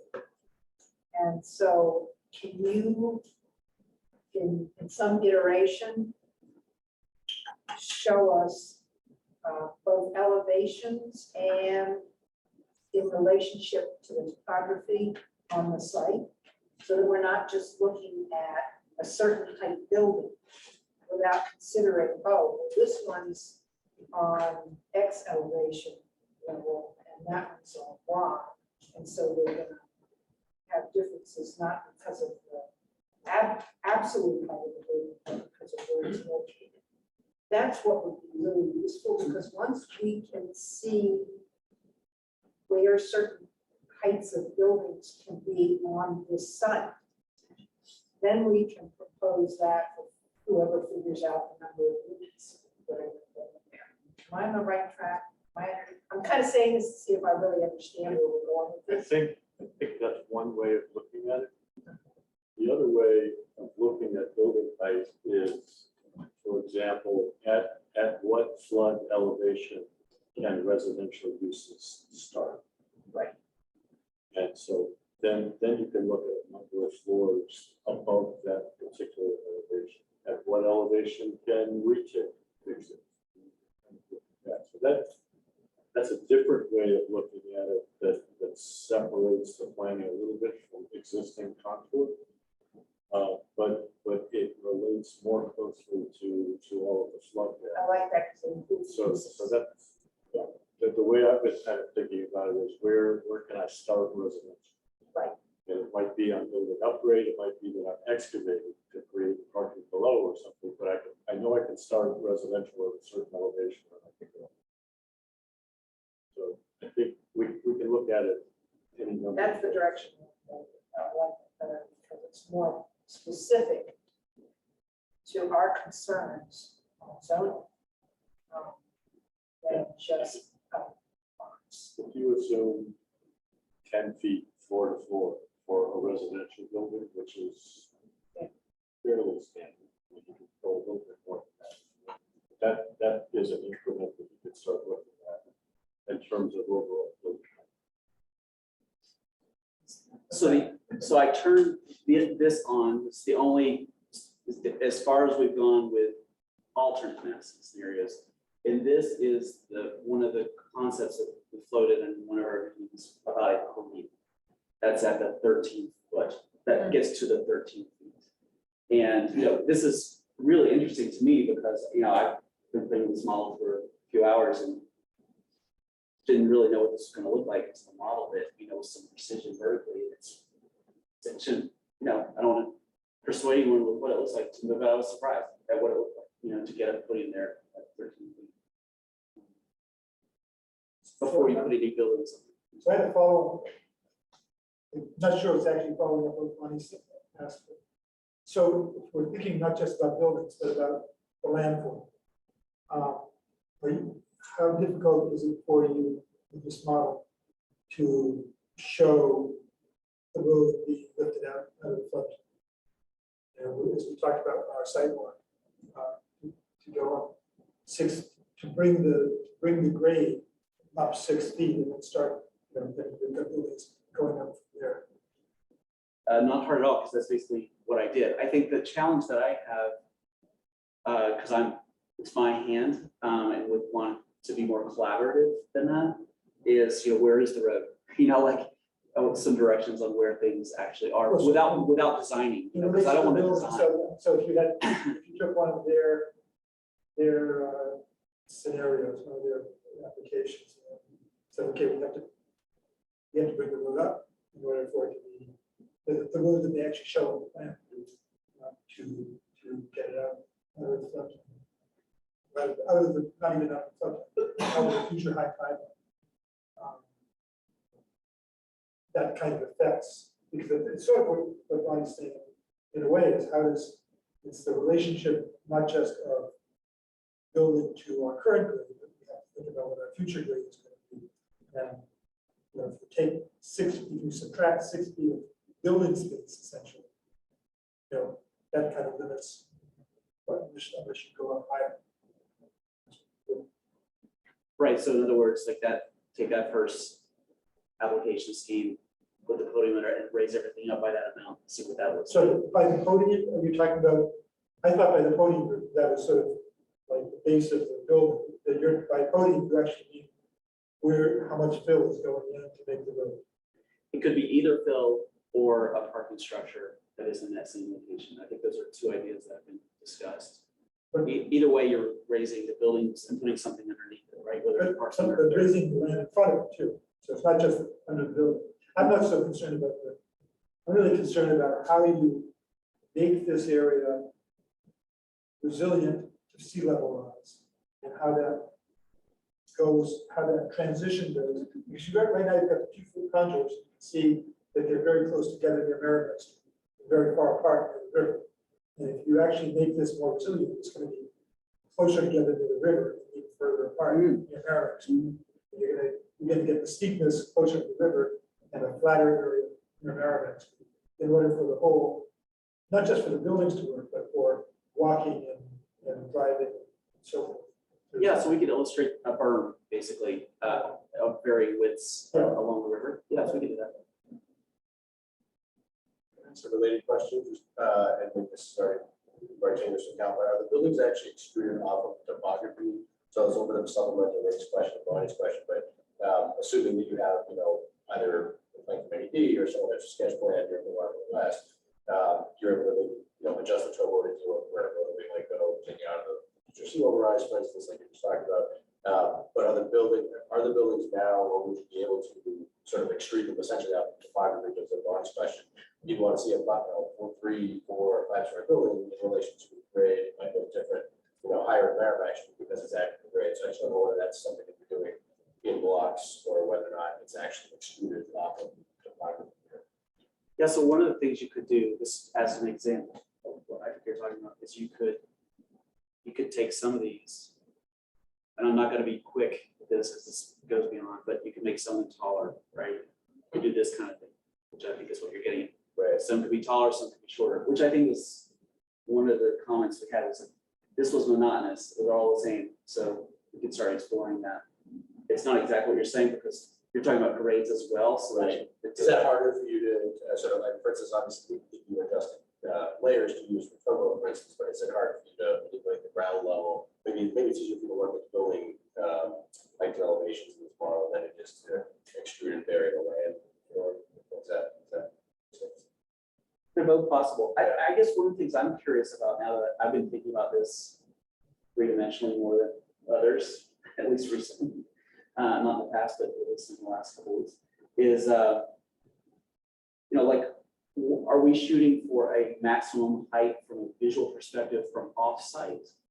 Or are we just going to try to, like, what's the strategy? Or are we going to try to craft a policy where it's like, the building has to start at some point, and how much more are we willing to give above where it has to start because of resilience, and maybe maybe we need to approach it from both ends and see where it meets in the middle. It seems to me that that's been the issue since 2017 or earlier in the discussion, is the fact that civil rights, we need to see adjustment for that, but we also are trying to, I don't know, support or others, but it seems as the community has wanted to look at vantage points, not only on the site, off the site, used to the river, maybe it's one, but other vantage points as well, and basically balancing those with the need to address civil rights. So that's not to say that everything should just be extruded on top of the buildings. I think that would be inappropriate. But to figure out across the site with those vantage points, then what I said earlier, what is appropriate and sort of not having this 5-story mass across every building, or but actually having a variation of that, which also I think adds to the experience. I would say that, that this is, from my point of view, this is the least important kind of perspective, like a distant perspective, and kind of skyline. It's more important to me, what's it like walking through the site, what's it like going down Merrimack Street, what's it like looking from Merrimack Street down to the water. It's kind of a close up, close and personal experience rather than a distant view. In the buildings, yeah, and on the streets.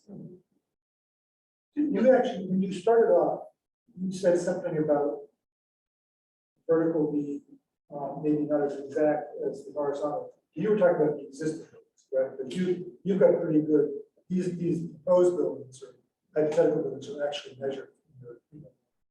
Yeah, so existing buildings, which are the gray buildings, Yeah. are very much approximated based on the number of stories that I can see in the street view. These could be closer, but I candidly, because there's still some margin of error in the other buildings, I haven't gotten to precision on these. I think they're within, half a story maybe, but Right, they're the not. plans actually have numbers on them. Yeah. But there is a discrepancy, and this is actually something, if we're gonna get down to feet, because the GIS system has most of that property at 6 feet. And so I need to clarify some things about the survey and what's a GIS, because if we're getting down to an increment of 2 feet, we might have some technical issues. I think in terms of like 5 feet, 10 feet, it's pretty good.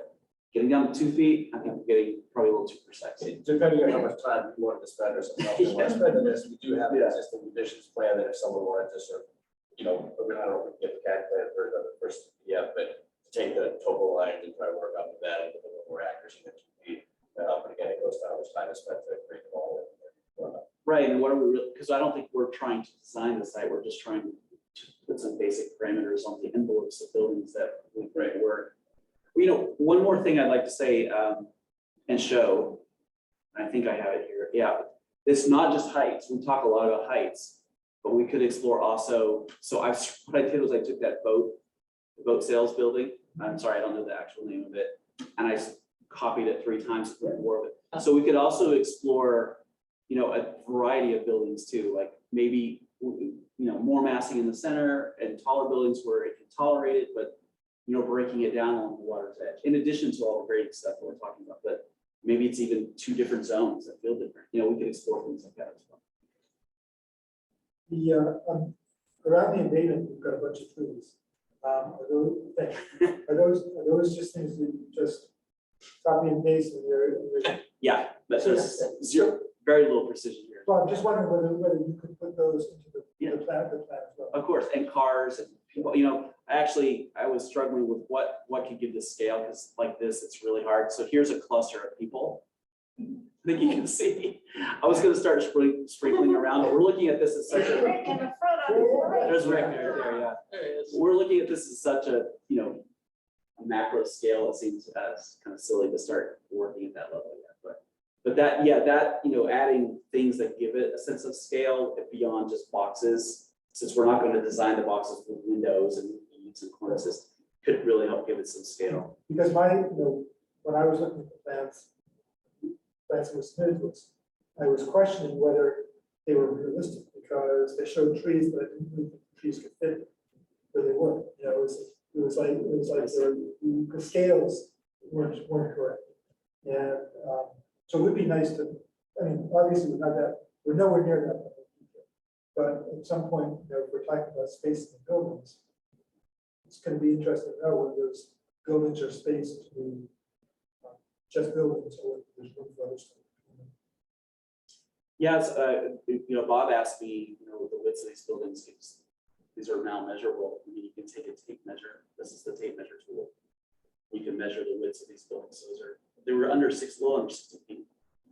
And the separations in this particular scheme between buildings were under 40 feet. This scheme is the, 2017 or so plan that we saw from the Newburyport development, right? Correct. I think this was the very first. Yeah. Submittal. Okay. To your point, I think if rather than looking at building width, if we said a pedestrian passageway has to be a minimum of 40 feet wide, and we wanted to accommodate that, I think we could begin to set recommended dimensions for that. Create the character of those. Some can be purely pedestrian. Some will require automobile and pedestrian. So I think there's potential for a variety of kinds of spaces. So we can get cars into park somewhere on the site. But I think those are the kinds of dimensions that we should focus on, because we want to accommodate landscape. I can't quite tell or recall how far out you've modeled. Do you have State Street or Pleasant Street? And the reason I'm asking is I had, or even Water Street, or Merrimack Street there. I had done a very conceptual study of the width of that compared to the height of the buildings there. And if you have it in model form, it'd be really nice to see that comparison compared to the height, so we know how trees fit or don't fit along those existing streets. So I happen, it's just like the first 8 feet of State Street here. I think it would be useful to compare it to something that everybody knows. 60 feet, give or take. Whether it's State Street or Pleasant Street or lower or Merrimack adjacent to these sites. But clearly on State Street it's interesting to think about that. The State Street, you don't need that because you're not going to have parking on both sides of the street. You're not going to have 2 4 lanes. So it's really interesting to think about what you can fit into 40 feet as opposed to 60. Right.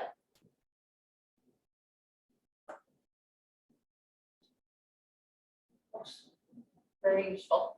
I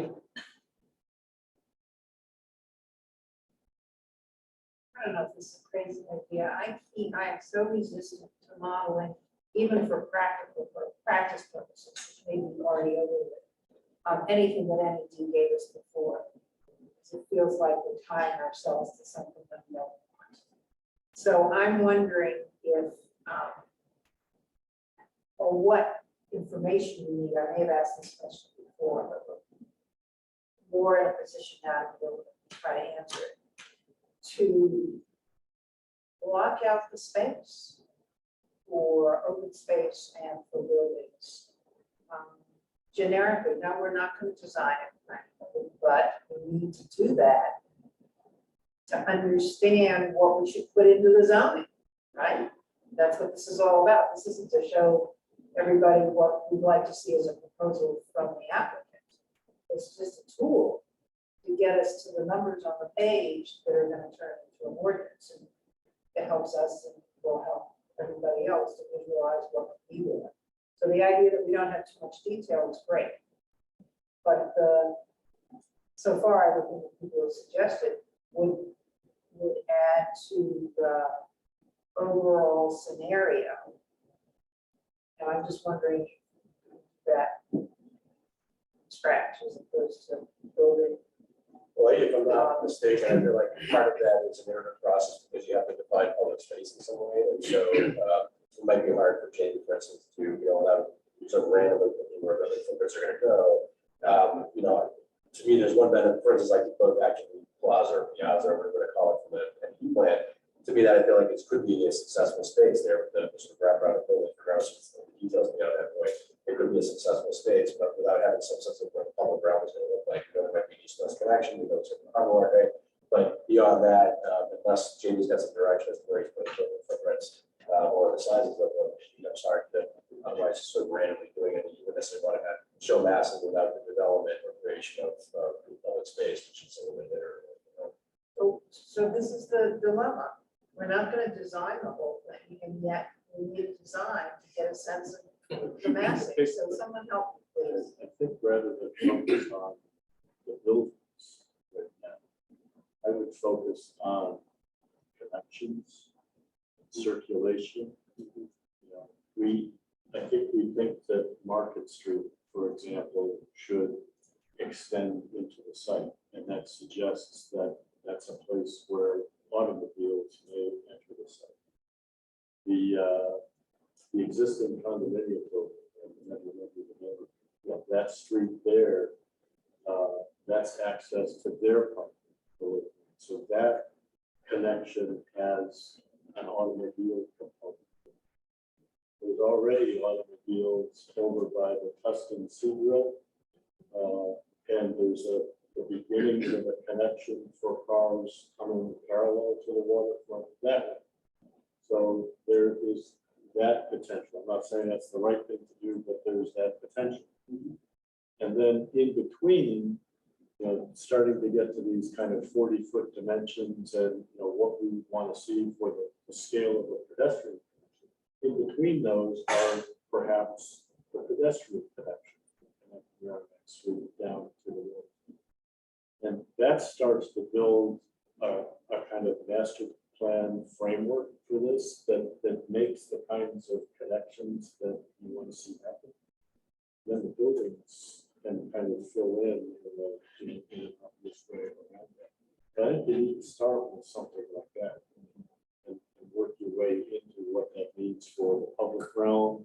Where are the focal point spaces? Where do we want to collect people along the waterfront?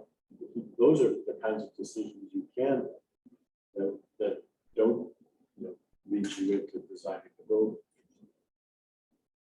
I think those are good points, but just in support of Jamie, what he was illustrating there was what we were kind of talking about in our walkthrough, having the buildings run that way, feeding down. So there's a little bit of a notion that that's kind of what we were trying to visualize when we were walking through. Yeah, because I think that is the right start of the diagram. What he drew there. So I actually took a screenshot of it. But I think we would also probably all start to agree that any of those blocks are still too big. They need even more definition. They need to be broken down further than that. I think, I guess that's one place where you're probably right, but from a community point of view, what I think is important, you just drawn the map, places that people are going to experience, go through the site, join the site, and with the addition of plaza or whatever, and that has to be figured out in terms of what it's going to be an active boat launch area there as well. But to me, once you figure out the resilience piece, and you figure out these major circulation piece, then everything else almost gets left up to the designer, project designers. It's But not- then that's there not are a- design guidelines. What's that? Then you have design guidelines. Right, but I mean, to a certain extent, if those are all private routes, if they're not something that the public is necessarily going to experience. I don't, I mean, it's more a matter of what does it look like from the outside? Because I don't want to be trying to create design guidelines that are going to hamstring the developer. Anyway, I think what I'm saying is I think these 4 linear routes are really the key things.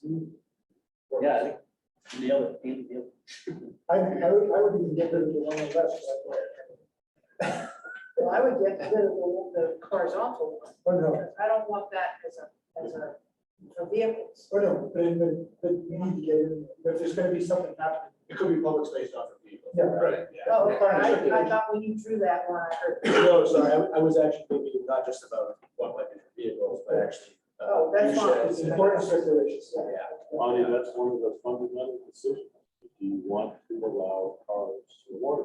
Do you want to allow cars access to the marina? You can have access, but How does just, all of that work? Does that make it a kind of working, accessible waterfront, or do you want to keep cars off it? That's a decision. Yeah, I know. that we can make. but we had already talked about, and not that we've made any decisions, that the access for vehicles would be off Merrimack Street and not across. Not completely in conflict with the public space, right? Yeah, I think. So that could be controlled, whereas if you had cars coming all the way across, you run into conflicts with pedestrian rights. I think there's lots of ways of looking at this. One way of looking at it is that it's a district. And there are small blocks and there are properly scaled streets. And there's, perhaps there's a waterfront street and you limit parking there, but you do allow cars to pass through that zone, and that makes it kind of a legitimate, waterfront zone. Yeah, I think there's lots of ways of looking at it. One of the things you might hear from the development, and might hear from their architect, is retail kind of thrives on visibility, and restaurants thrive on visibility. So, part of that comes from cars and being able to loop around and drive through this district. And, we have to look at what that means in terms of, the scale of things. Do we really want that to happen? But if the idea is to put retail down on the waterfront, and the retail over by Tuscan Grill is accessible, from the parking lot, and it's visible, as you park your car. It's tougher to make retail work when it's isolated and not as visible. So these are things we have to think about. It's sort of looking at what are the characters of all of these different connectors. There's also the And practical. that's partly why I keep talking about precedents. And, what are examples of other successful waterfronts in Newburyport, places like that? Ours are all over the place. But it's considered a very successful waterfront zone. But by the way, there's a terrific new hotel in Newport called Hammonds, which you should all look at. That is on the waterfront, has parking underneath, has a deck at an elevation where they look out over the wharf zone. It would be a wonderful example of something to. So we should be looking at those kinds of things. That is a particularly good example, whether you love it or hate it, it would be really useful for discussion because it's a real life example of something that's kind of along the lines of what seems almost inevitable for this portion of this site.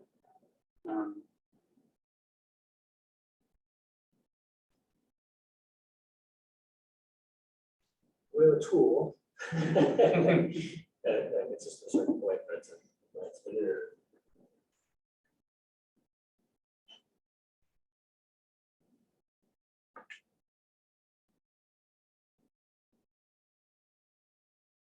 So what would help, what do you think? What kind of discussion should we have? Well, I'm trying to hold back my instincts as an architect and not design. Well, no, That's very challenging for me. That's why I'm. Yeah, but I think we need to stay diagrammatic for a while with it. I like this diagram. I like what Andy drew on there. I mean, maybe look at 2 or 3 versions of this diagram. Might be the next step, right? And talk about the pros and cons of those diagrams before we go much further with actual masking. Yeah. Because I think the masking might respond to the use more than we think. We've talked a lot about height, and I know the public meetings were all about height. But if it's more focused on the use, and the height kind of follows that. Well, I think you have to be careful because at least on the Merrimack Street side, I think you've got a cap. You're not gonna go higher than what's there. Or sure. So that's gonna be sort of setting those buildings there. This one right here. No, the one in the middle. Here. That's- Yeah, that's it. Because I think the one on the right is shorter.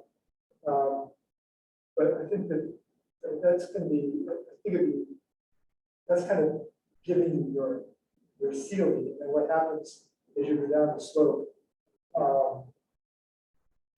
Is where all the controversy or discussion or negotiations.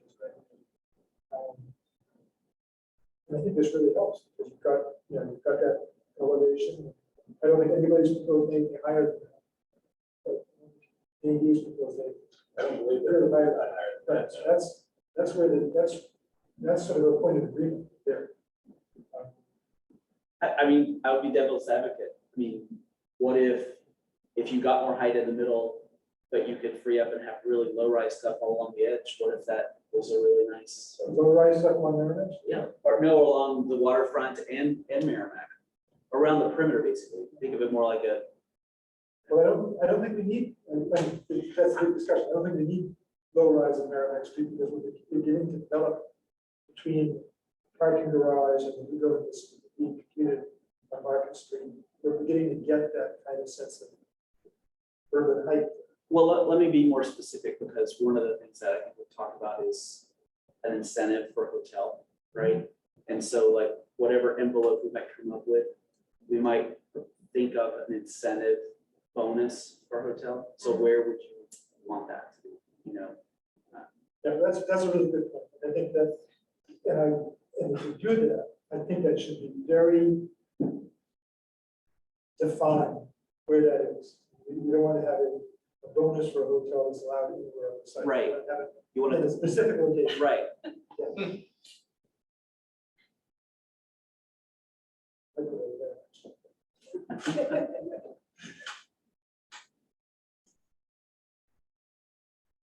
Would something, I mean, possibly, I don't know how much time do we have, this, but one thing that might be helpful is, do we work with a diagram like this? We talk about what are the vantage points of pedestrian spaces, and so we're trying to define that realm, so that back in the buildings themselves, a massive way like that. Or do we send, sketches to Jamie and say, oh, here's an alternative to what we saw in many in terms of layout, the plaza, because remember the first second plan that Jamie had there, the illustrating was, Andy's original plan was just a bunch of buildings, fingers from the water's edge, which wasn't creating any public space whatsoever, just on cars going around the building almost. So by working with that discussion that happened with Jeff Spag and the charrette type discussion that happened there, they resolved to have a plaza created and the harbor walk was sort of creating a better space. I do feel like the other area over here wasn't been neglected, and I think that this is added to the mix, that makes it easier to kind of bring it into the fold. Because this area, I think of that plan, if you're familiar, they kind of trail off. It didn't quite define public space quite as well as I would say this space did. So maybe that's something we can work on with more, but that was, buildings or extrusions that you're done from this modeling are actually, they always, in our discussions, creating a public space that would be something we want to see or is viable in some way. Like this, where you have the definition of public space. So. That's a really, that's, I was sort of imagining that image from the strategic plan as we were talking about these Yeah, major routes. I think it's almost like that's the we diagram. don't have to reinvent the wheel, it's already there. Right, so this was actually maybe next on my to-do list, is model this, you know. Because I think there have been a lot of good ideas. I think that, and frankly, I might be the minority opinion here, but I think there's some good ideas in NED's first proposal. I think it lacks some creativity in some areas. It wasn't sold very well, but there were some really nice aspects to it. There's some really fantastic aspects to this. So like, we don't have to necessarily start from total scratch, you know? That was a really great plan. I think it would be fun, you know, when he mentioned sketching things up, I think it would be if we had plan view of what you have with all of the existing buildings removed. And say, what are we doing? That's what I want to start from. And just take away, take away the. That every building. represents realistically represents the site. And actually, I'm not sure you actually have the. Yes, you did, okay. Here you go. Screw those buildings. And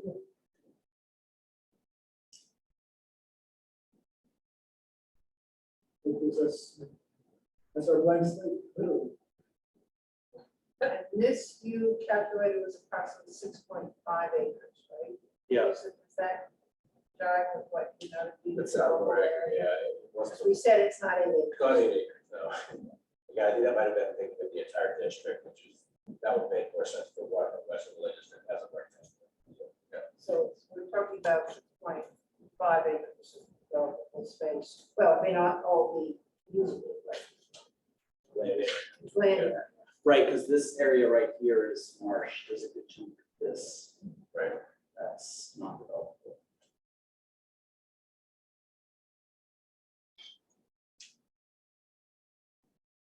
It really is, it's interesting. It's the variables, you know, I look at the site and say, well, as is, a lot of it's not usable because it's coming underwater. When we talk about raising it up, so it's not underwater. It changes everything else. I mean, I'm curious what people think the three options there are that I can think of, there may be more, but the three main ones would be make a bathtub, like build a ring around it and build whatever you're gonna build in the middle. The other one is to fill the site to an acceptable height with just dirt and then build on top of that. The other is, you know, build a sacrificial layer or a layer that's designed to put like parking or retail. Another idea that Bob and I talked about is like, what's interesting about a scenario like this. So I tore down one of the buildings, the big one on the end, because I think that was probably one of the more offensive buildings, right? These little wood frame buildings could get lifted over time. And lifting a wood frame building is not as surprisingly inexpensive. It could be this. There are other scenarios too. I'm wondering if you can have a discussion with that about resilience and civil rise. I mean, one thing we can do is working with, you know, John, our discussion earlier today is to give Jamie, you know, the data set or the something there for civil rise, have that shown in the model. I don't know if it shows almost like a transparent, you know, sort of extrusion, right? Literally showing, you know, and that way, actually, for our discussion purposes, we're keeping that in mind as we think about, because that's the ground level pushing up versus the height concerns that all. It really has it because it's 4 feet to 6 feet, right? So it's above existing. So. Right. So, you know, the sea level high tide is 4.7. And so future high tide is either 8.7 or 10.7. And you've got the contours. So Yeah, I can't imagine. Designing anything because take civil rights consideration. That was the big thing because prior we didn't have any of that with any of the other NED ones. That's one of the big problems I have with that. But anyway. And then the other thing, it shows in your question about the three options. the sacrificial layer is always bothered because it seems like it's fine for the short term, but in the long term, if you're walking down the street, the storefronts are all empty. I don't know. Well done, I'm sure noticed. So what's that? That's 13 feet. That's 13, what's 13 feet? 13 feet is what? Above mean high tide, I think. Oh, so high, so this is a little higher than, right? So it's just 100-year flood? This is the 100-year, Oh, yeah, so I was thinking about daily, I was thinking daily tides. which is what, 8? We're 4.7 now, so you'd make it, so say 5, you'd make it 9, 4 feet, the sea level rise is 9, and 6 feet by the end of the century is 11. So down 2 feet. That's Didn't change much. So now if you zoom in and sight, you kind of get the idea of like. So how much fill you get above high tide? Right. So this podium right here, so that, remember I did this podium, Stays above. stays right above, right at it. That was what that was trying to illustrate.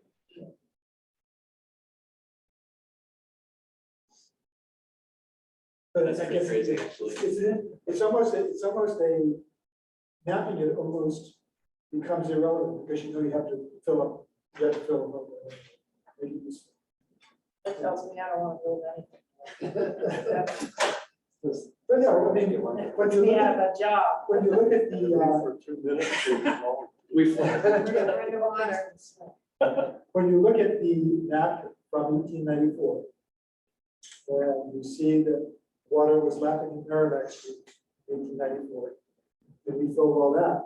We made it into a beautiful park, parking lots, places for buildings to be.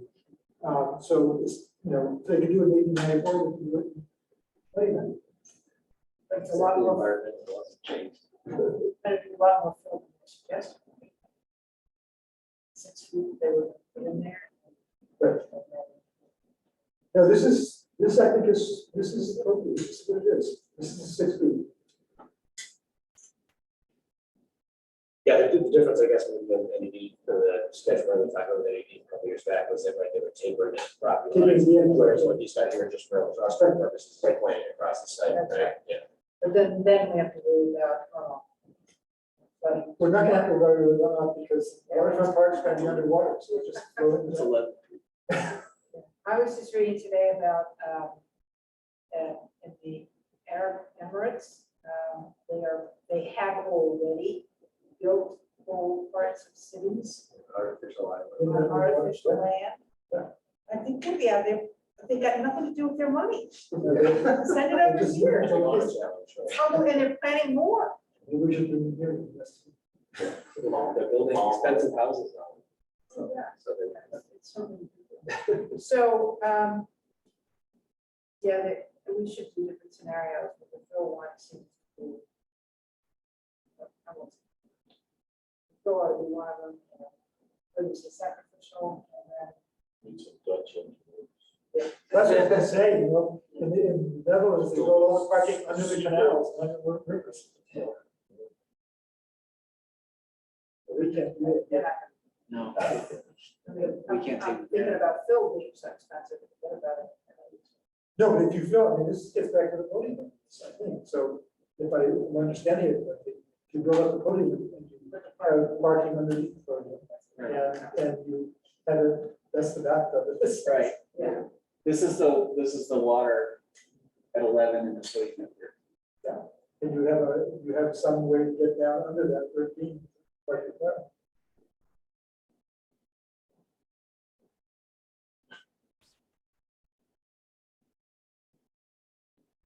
It's kind of a shocking image. Yes. It's bringing us right back to 1894.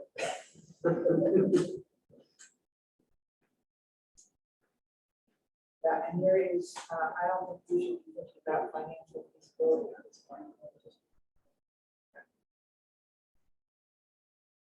So you say the data is available to model these scenarios? Although, actually, it's off of the sheets we have right above us. Those contour maps and the latest one you sent us was this one I couldn't read. Yeah. Yeah. That's not even, that's just, I think that's 27 or something like that. This is 21. But even, yeah, even 2 feet down from there, just look at that, 9 feet versus 11.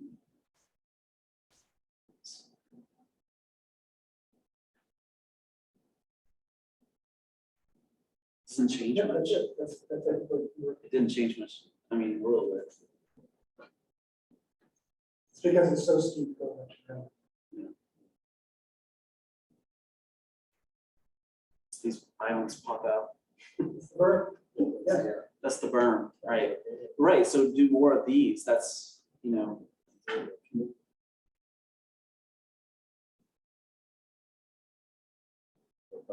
Sacrifice the Tuscan. So where are we going next? I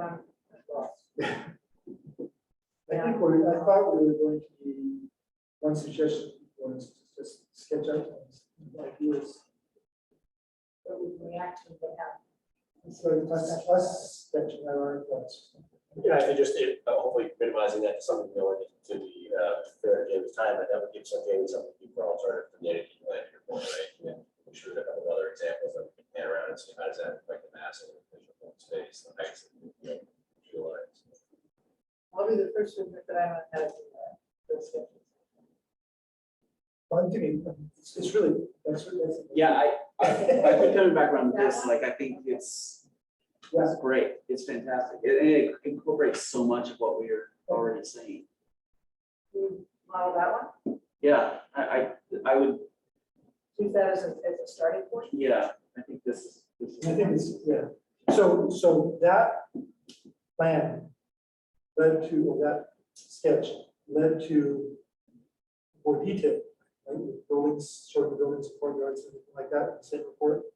And I think that was the issue. Going from here to that more detailed plan was the place where human development said, it's not because of this buildings, it's got those small blocks, and everything. Right, they didn't make small buildings that fit in those little squares, but for the smaller walkways, it's feasible. Yeah. Right. Yeah. Which is why they have new plans, much bigger mass. This framework would more work for them than the detailed plan that just would work.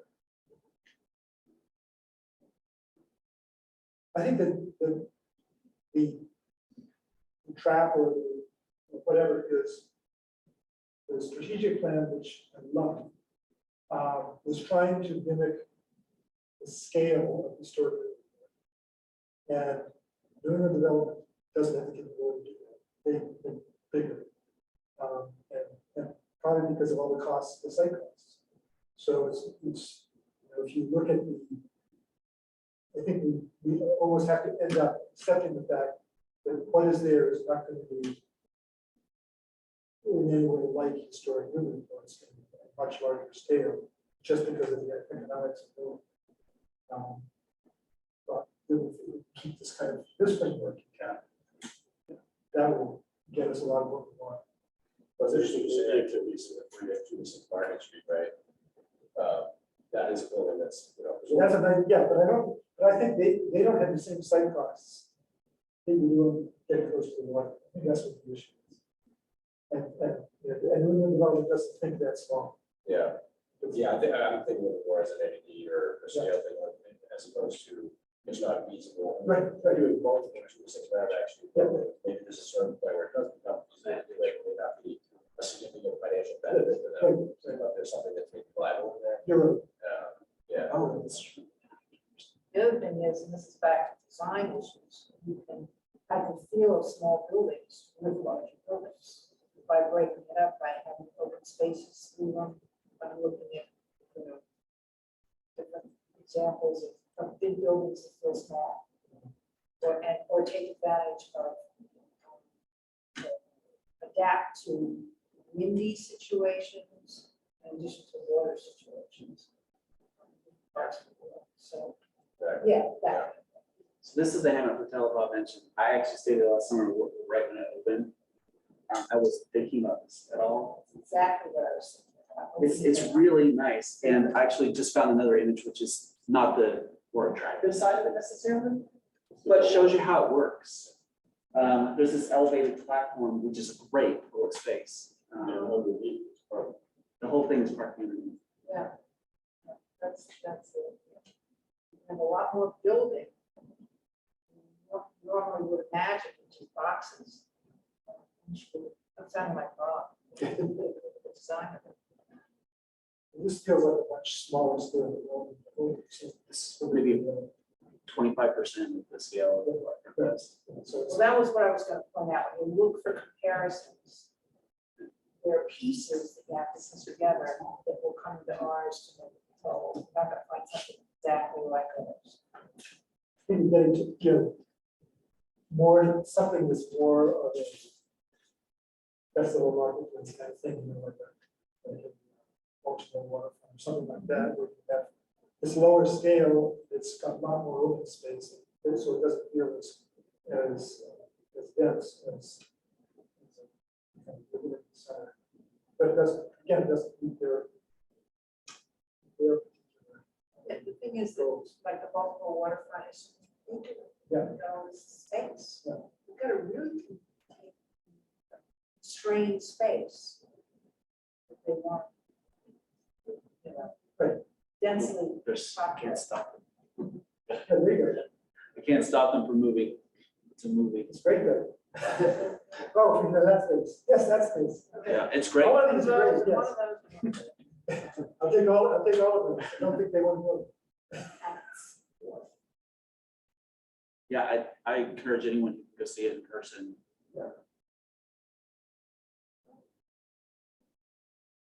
No, I agree, but again, I don't think, you know, that's, we're dealing with a very different piece of land.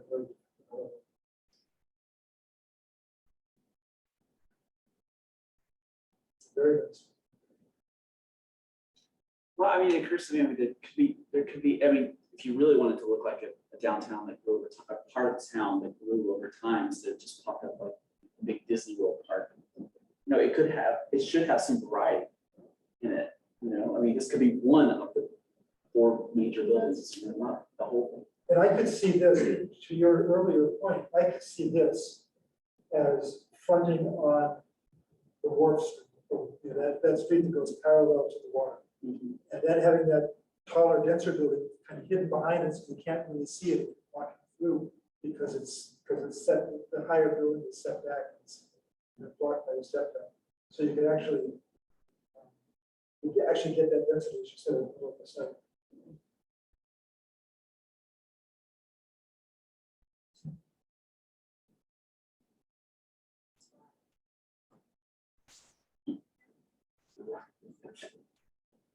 Bob and I are gonna have a hard time not designing this. Do it. Well, you know, that's, if you have, it's not so much design, it's not just coming up with kind of concepts for the design concepts, for how to structure, to guide the development. So you're not designing it per se, but coming up with this is a great, really good lesson. You find other ones. Sure, you find other ones too. Yeah, and maybe if there's a homework for others is if you see an image or One of two the of ones that something I else. don't know, did you see the memos that I did, and I pulled one, there was one Portland that I wanted riverfront that I use as an illustration. Portland, Oregon. I remember you saying it, but I don't know if I saw it. You recall me? I'll get it for you. It's one of those things where it's a 2-story building along the river, but there's a high rise tucked behind it. I mean, you know, set back. You know what I could do? Because this isn't designing, it's like playing with Legos a little bit. Is if we had 4 or 5 projects we liked, we could put them on this site. Yeah. You know, we could put the Sydney Opera House on the site, like my earlier joke. But we could really show. Yeah. And then we could mash up 4 or 5 of them and see how they look together, you know. Then we're not designing, but we're like taking other case studies and seeing You how can they even work. take Merrimack Landing, Merrimack, what's it called, Flushing Firehouse? And. Oh, yeah, the partial building. Yeah, Yeah. you can take that, pick it up, but that would be that's 10,000 square feet of commercial space. A local example. Yeah, a local example. Which one's that? The building is right across from the firehouse. It's a long building. Oh, Yeah, okay, sure. Parking lot. Yeah.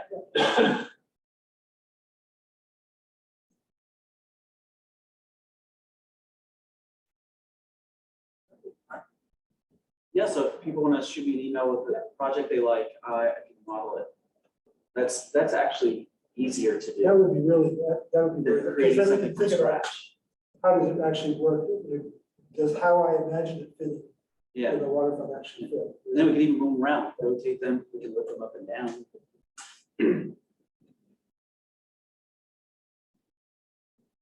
Everybody gets their favorite building, put on the site and see. Don't do one night. Yeah, mountain chalet or something. Good, thanks. That's great. So I want to tell you something now, Laura, we're still being recorded, so it's fine if anybody hears this, but maybe I won't say.